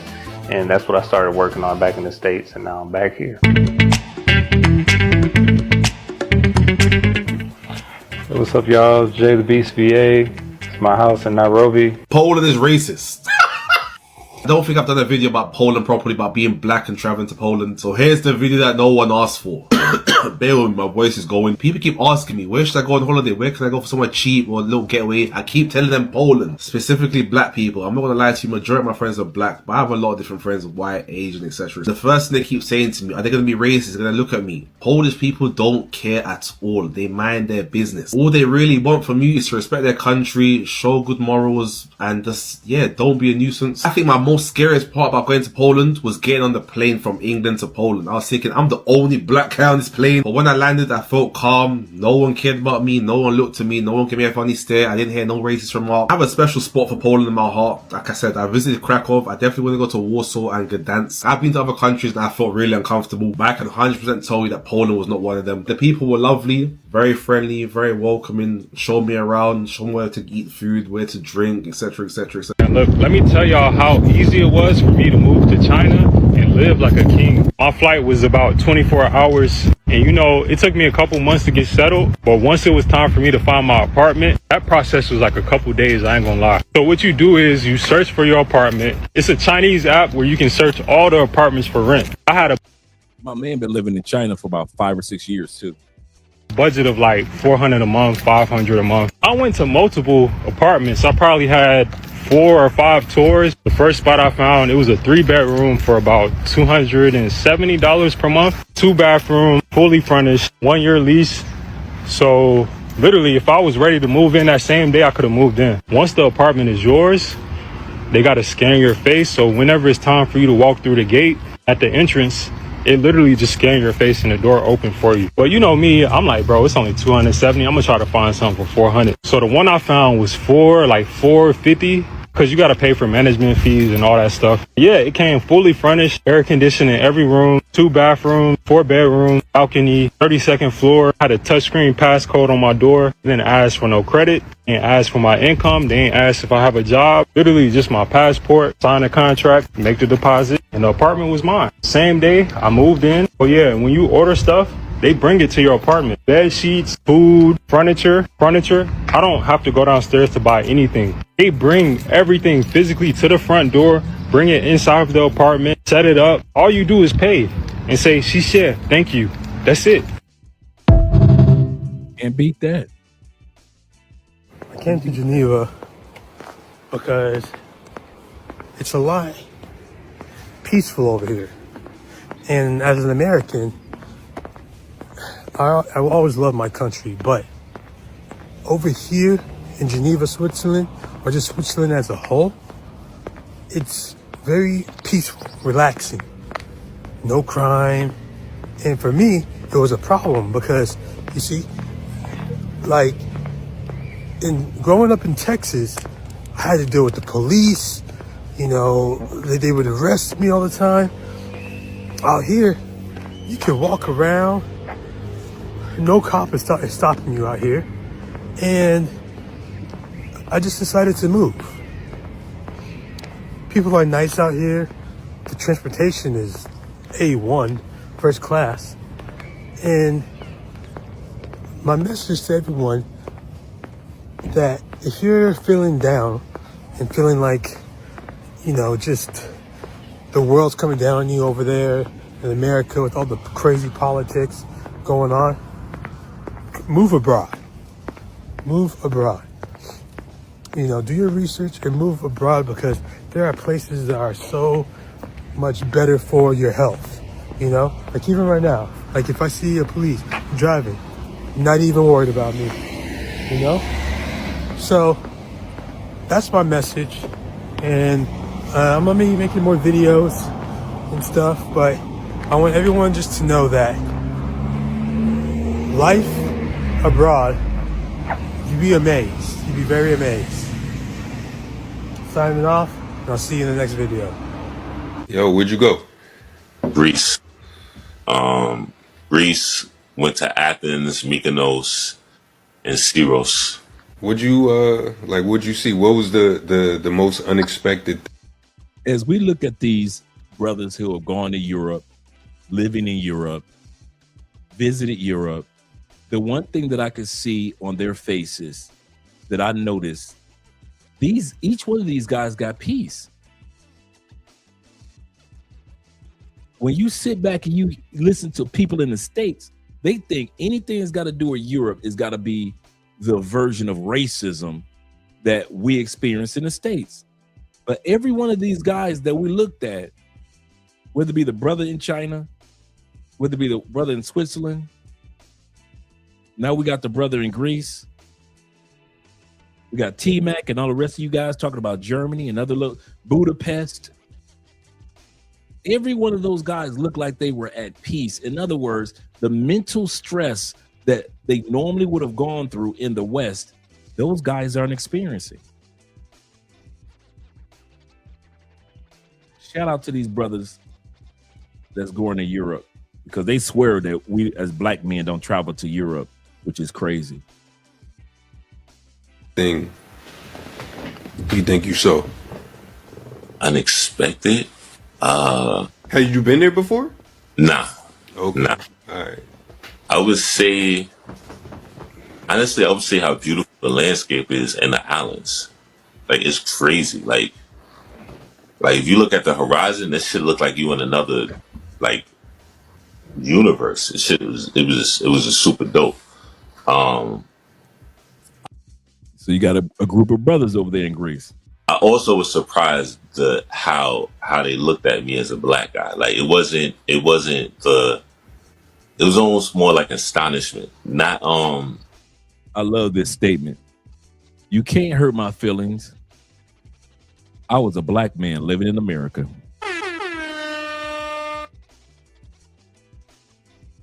That's the message that I try to convey to a lot of brothers when it comes to racism in other countries.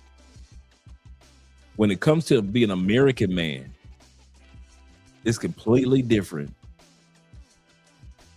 than being Black American man back in the States.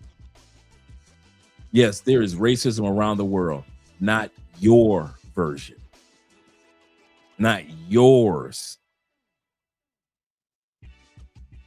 So if you can make it in the States and deal with 400 years of racism, bruh, this little form of racism that you see out here, yeah, okay.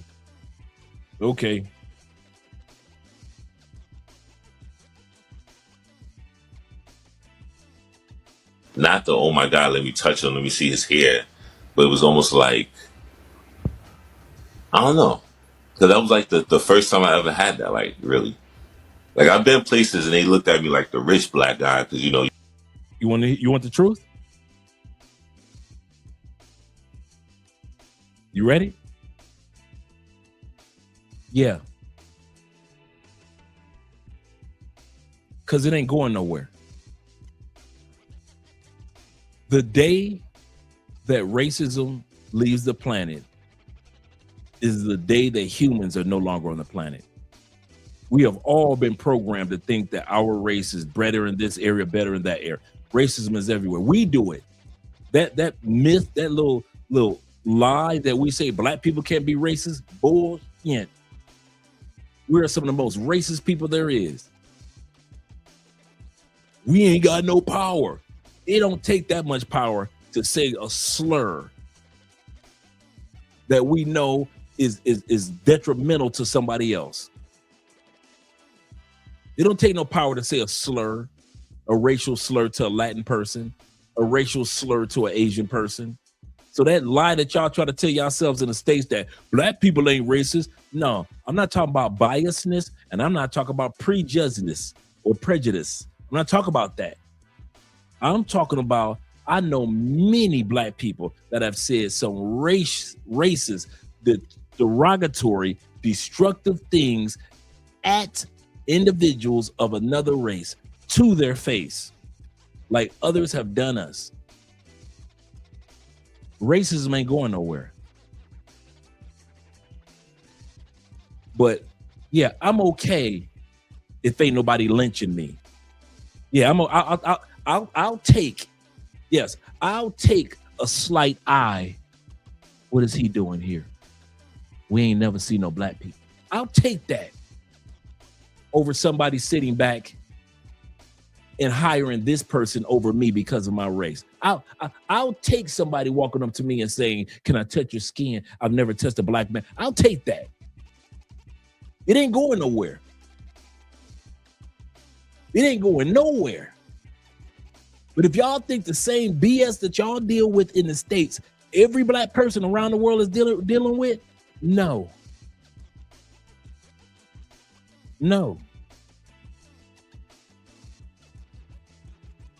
I have no problem with the fact that let's put it like this, as a Black man, to sit back and even see a toned down version of racism. You like, okay, I might. Well, we don't like our women dating Black guys. I ain't heard that one.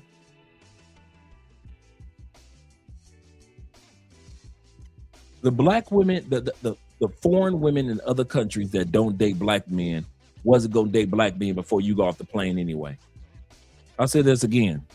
The foreign women that just do not date Black men were not going to date Black men before you got off the plane anyway. So don't trip if she say, "I don't date Black men." You are not the first person she said that to. Move on. I have never heard a brother went to Russia and got Emmett Tilled. I never heard a brother that went to Thailand and got Medgar Everd. I never heard a brother that came to Colombia and he got Martin Luther King. Now, I'm not talking about them pay-for-play dudes.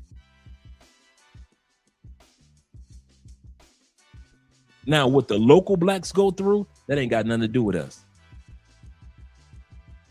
I'm talking about what we as Black Americans go through in these other countries. So yeah, I'm okay. I don't want any racism. I don't want any form of racism. But I'm not stupid enough to think that there is not racism in the world. And I'm not stupid enough to think that if we pray and fast and we kumbaya, racism will disappear. No, it ain't. It ain't going nowhere. No time too soon. At least not in my lifetime. So now I got to weigh the options. Since it ain't going nowhere, I got to weigh my options. Do I deal with America's version of racism? Can I tolerate this madness? Or do I go over here? And all I got to do was have somebody glancing at me, looking at me crazy. If I go to China and the dude tell me, we can't rent this apartment to you, you're Black. That's the worst? You mean I can't get an apartment? That's the worst that I can get in China. I can't get an apartment? Is that it? Shh. Okay, cool. Because the racism that I got to deal with in the United States is far worse than not getting a damn apartment. Far worse. Man, please. Y'all gonna quit. Hey, if y'all scared to come out here, just don't come out here. Keep using y'all ancestors as y'all excuses. I'm not saying that you're doing it, brother. I'm just saying to all the Blacks in the United States, keep using your ancestors as your excuse for not leaving. I'm not leaving because my ancestors worked on this land. My ancestors buried here. Okay. So was mine. Okay. I'm not denying anything you just said. Okay. Your ancestors. Cool. Whatever excuse that you got to use to keep you on that plantation, use it. Use it, seriously. Go ahead and use that excuse. I am not going to tell y'all not to do something. You better believe that one.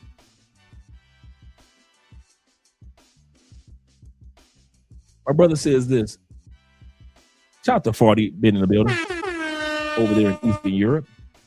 He say, Eastern Europe is slept on. We need to keep it that way to keep the pookies out.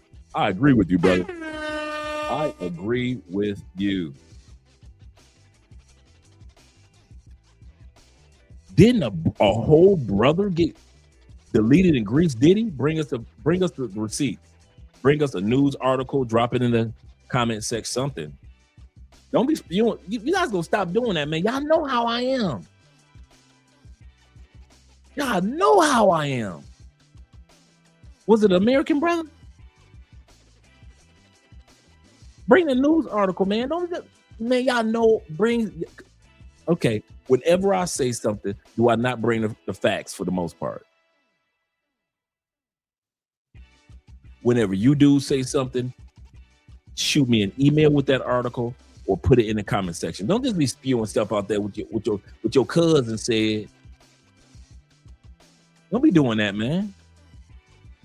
This is a factual channel. I kid you not, man. So if you got the facts about it, cool. And do realize this too. Let's say that did happen. Bring the receipt. But let's say it did happen.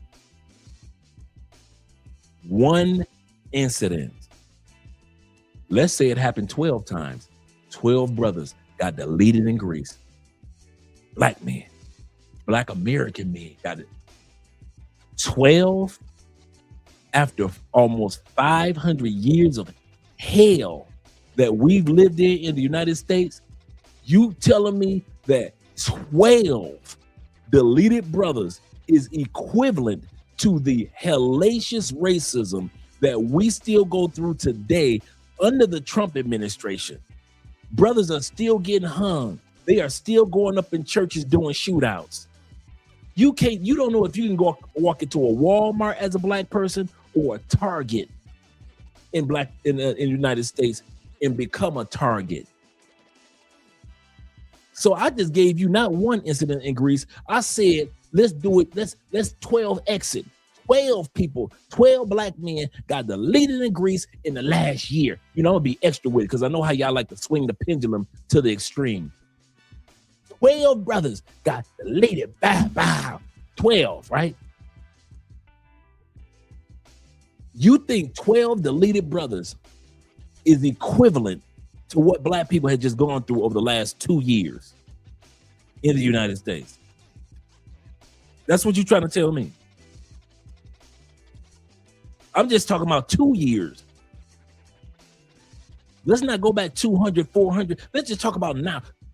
Every time you turn around, they got a noose around y'all neck. Every time you turn around, they find that one of y'all brothers hanging from a mother tree. Today. And you want to talk about Greece? Like I said, if y'all scared to lead a plantation, just say it. If y'all really afraid to lead a plantation, just say, Andre, I'm a scary motherfucker, and so I am not leaving the plantation because I love the plantation. Just say it. We have nothing. Hey, plantation bros, I'm gonna tell y'all this now. We have nothing against y'all. We know y'all ain't going nowhere. Y'all be lying as if y'all going somewhere. Y'all ain't going no damn where. Y'all thought y'all went on a carnival cruise and you did some shit. You thought that you went to the captain's dinner and had lobster and thought you was doing something in Cozumel, Mexico, in Bahamas. You think you took that once in a lifetime trip to Tulum and you thought you did something. But we all know y'all ain't going no damn where. So y'all try to make every country as racist as United States, even though y'all ain't never been there. That's the funny part. You ain't never been there, but you want to make every country as racist as the United States.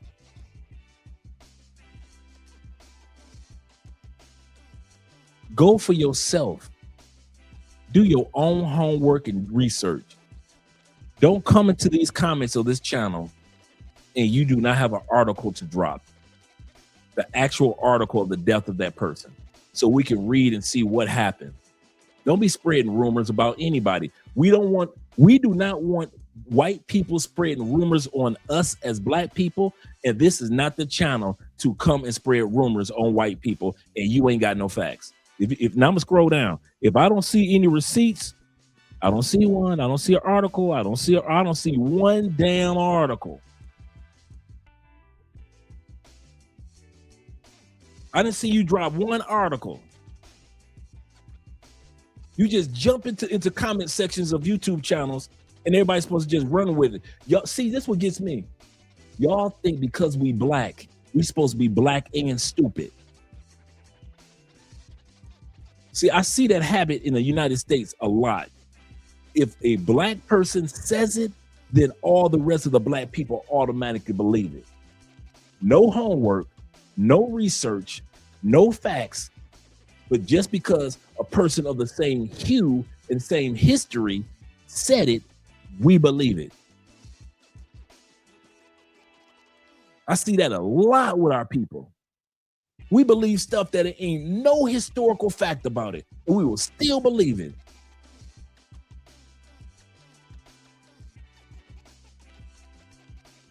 Unless you bring some facts and a receipt, I don't want to hear it. Bring a receipt. Bring an article. Ain't nobody dropped the article yet? I see y'all put names up in there. I need an article. Wait a minute, Andre. I want to go to Tulum. I like Tulum. For the jungle jump.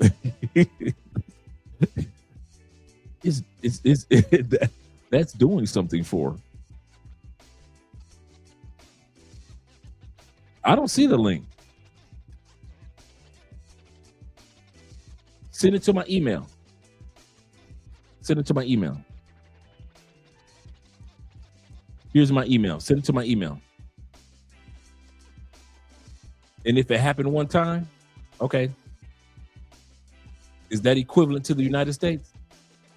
Over the last 2 years. I just say 2 years. I didn't say the 70s. I didn't say the 60s. I just said last 2 years. Is that equivalent to the deletion of black people in the United States by the hands of white? Think about how many sisters have been deleted by the hands of their white husbands or white boyfriends over the last 2 years. Is that equivalent to that? If y'all gonna send me an article, it better be at least 10 people that have died by the hands thereof. Don't be bringing me no article with a one-off. Come on, send me the article in my email, but don't be sending me no damn one-offs. Y'all better send me like 4 or 5 articles before I sit back and I bend the knee. I have no problem with bending the knee and saying that you guys are right. I'll say this again. I have no problem with bending the knee and saying you guys are right. But if you sending me a one-off and a death like that hadn't happened in 60 years, so you just had one recent, and then the last time it happened was like 60 years in a particular 60 years ago in a particular country, and it was okay, cool. And it's not an African American dude, because you know how y'all like to separate each other from our African brothers. So I'm gonna follow y'all lead.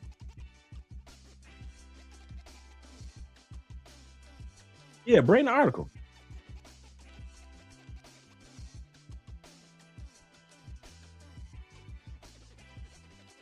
Yeah. Hey, Jimmy, I'm going to send you that video, that montage from Terrence Howard.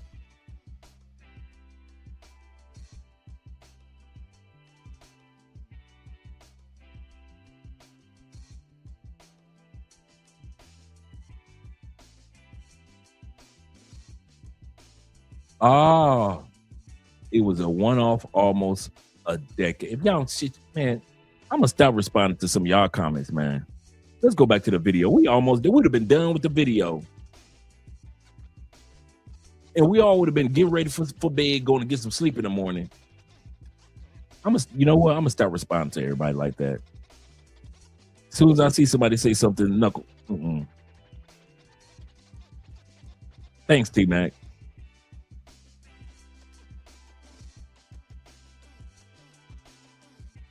You from the States and you out here and you got money.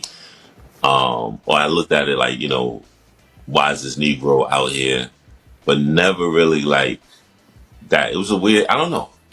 I don't know how to explain it. Like, to put it like this, like a rabbi asked for my autograph.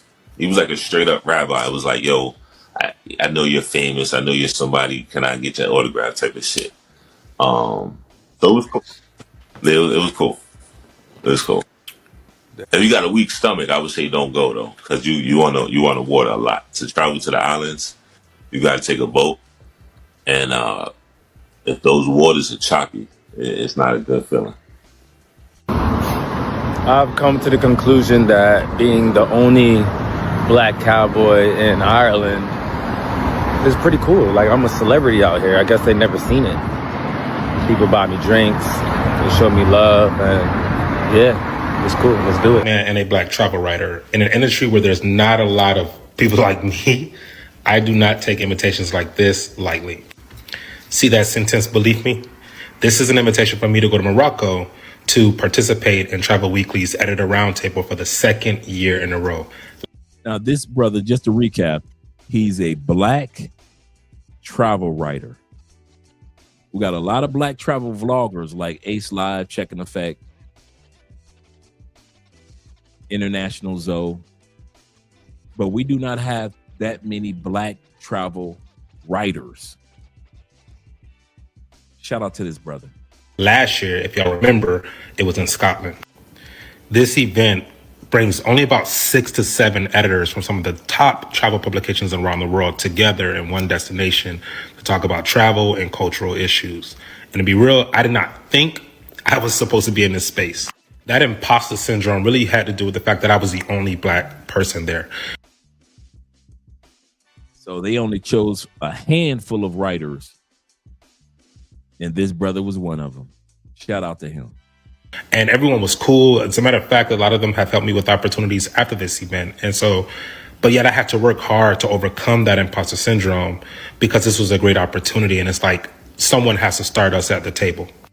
And so I did get the chance to talk about issues that impact the Black community, man. And it was crazy to see, like, talking about sundown towns. A lot of the editors in the room from all over the world, they had no idea what a sundown town was. Did I not say that earlier? Did I not say that the forms of racism that we deal with in the United States are not even heard of in many countries around the world? We act like that there are countries with sundown towns like the United States. Sorry, not every country's got a sundown town. We act like there's a noose waiting for us no matter where we land. Sorry, the nooses are back in the States. We act like somebody want to strap us to the back of a pickup truck and drag us down the street like they do in the States. Sorry, there is no records, or there are very few records in modern day of individuals being strapped to the back of a pickup truck in Europe and being drugged down the street. That's an American racism thing.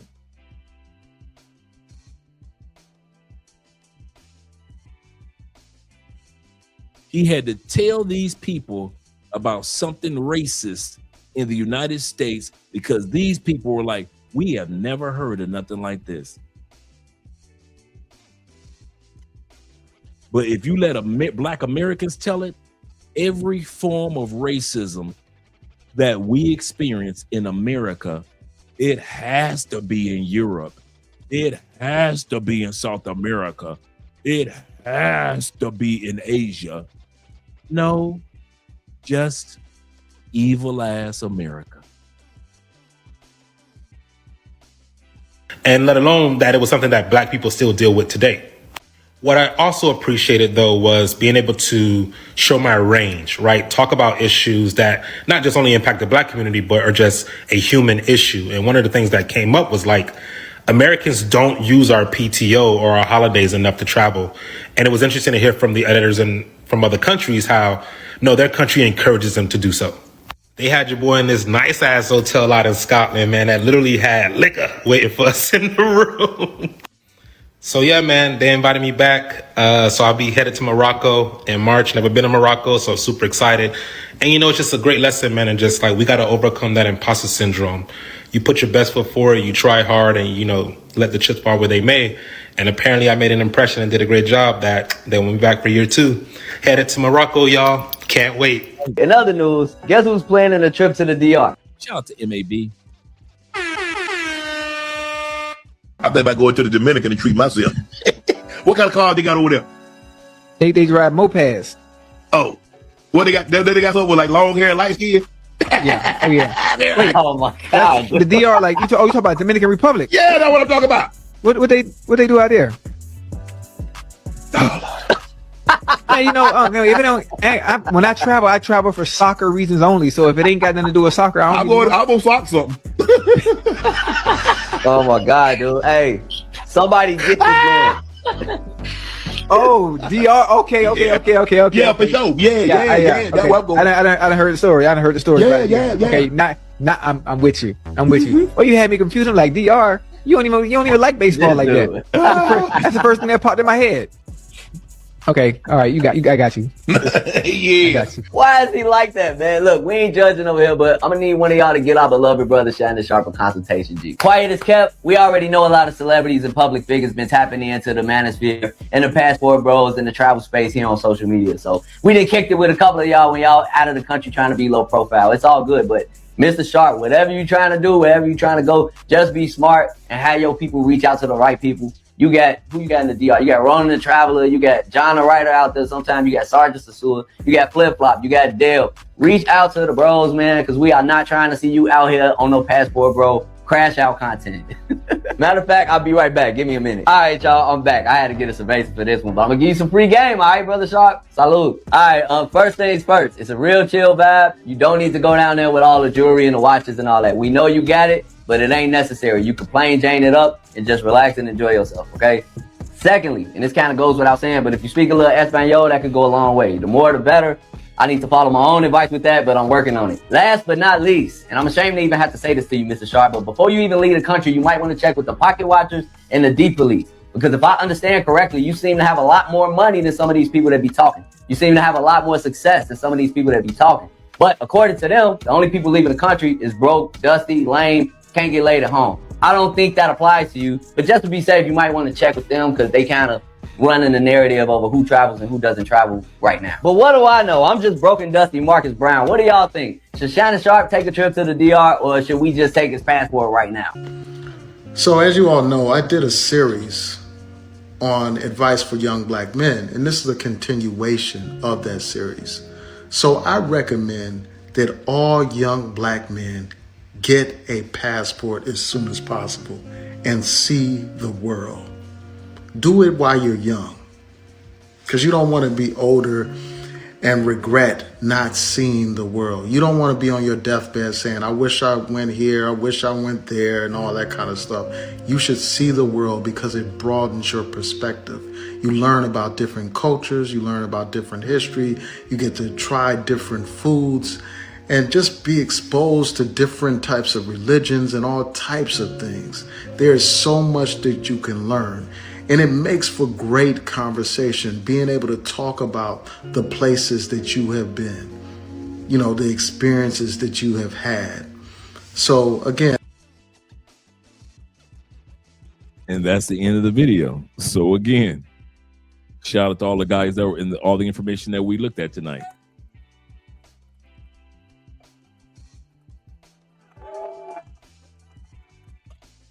And I will be officially ignoring the trolls from now on. I do not have time for the trolls like that. Shout out to all you guys that have been here throughout this evening. I appreciate you, gentlemen. And once again, this is Men's Mental Health Month. Make sure you do something for you this month. I don't care if you take yourself out to a nice dinner or buy yourself a nice steak and barbecue it. I don't care if you buy yourself a new tie or a new pair of shoes. This month as a man, just take a few dollars out and do something for you. Shout out to all you guys that are here. And yes, sir, he said, do I have WhatsApp or email? Oh, he's talking to 40. Yeah, and shout out to 40, man, out there in Europe, keeping a good word and being a great example of how it's supposed to be done out there. Shout out to 40. Yes, sir. And shout out to all you guys. Let me make sure I didn't miss any super chats. Make sure I didn't miss anybody. Give me a second. There we go. Men's Health Month means new cologne fragrance for me. There we go. That's a good one. You know what? I might do that for myself too.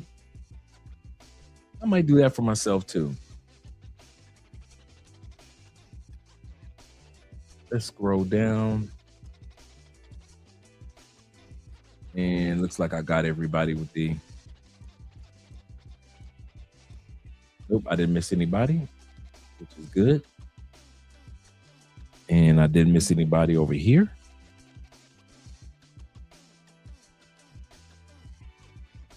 And remember, tomorrow is the episode with the Colombian real estate. The Colombian realtor in regards to Colombian real estate. So we're going to listen to him. We're going to start the show a little early at 6 o'clock Eastern. So be ready for that. Appreciate you, gentlemen. Let's get ready to head on out. So we're going to do the Blasian outro one more time.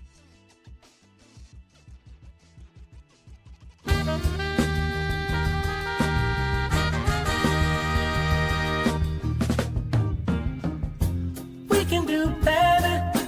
We could be chasing dreams. We know what's right, and we know how it feels.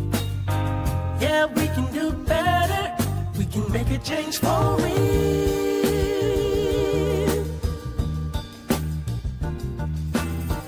Yeah, we can do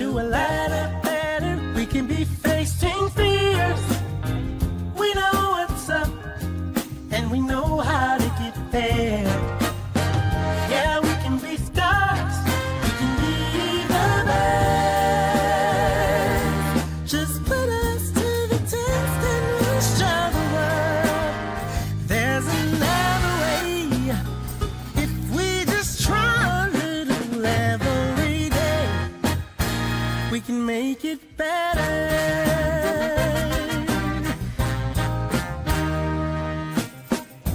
We can do better. We can be setting goals. We understand right down to the soul that we can do better. We can have a heart of gold. So let's step it up. Step it up. Step it up. We could be making moves. We know what time it is, and we know just what to do. Yeah, we could be on top, and we know it's true. If we just give ourselves a chance, we can show the world everything's gonna be okay. We just got to try a little every day, and we can make it better.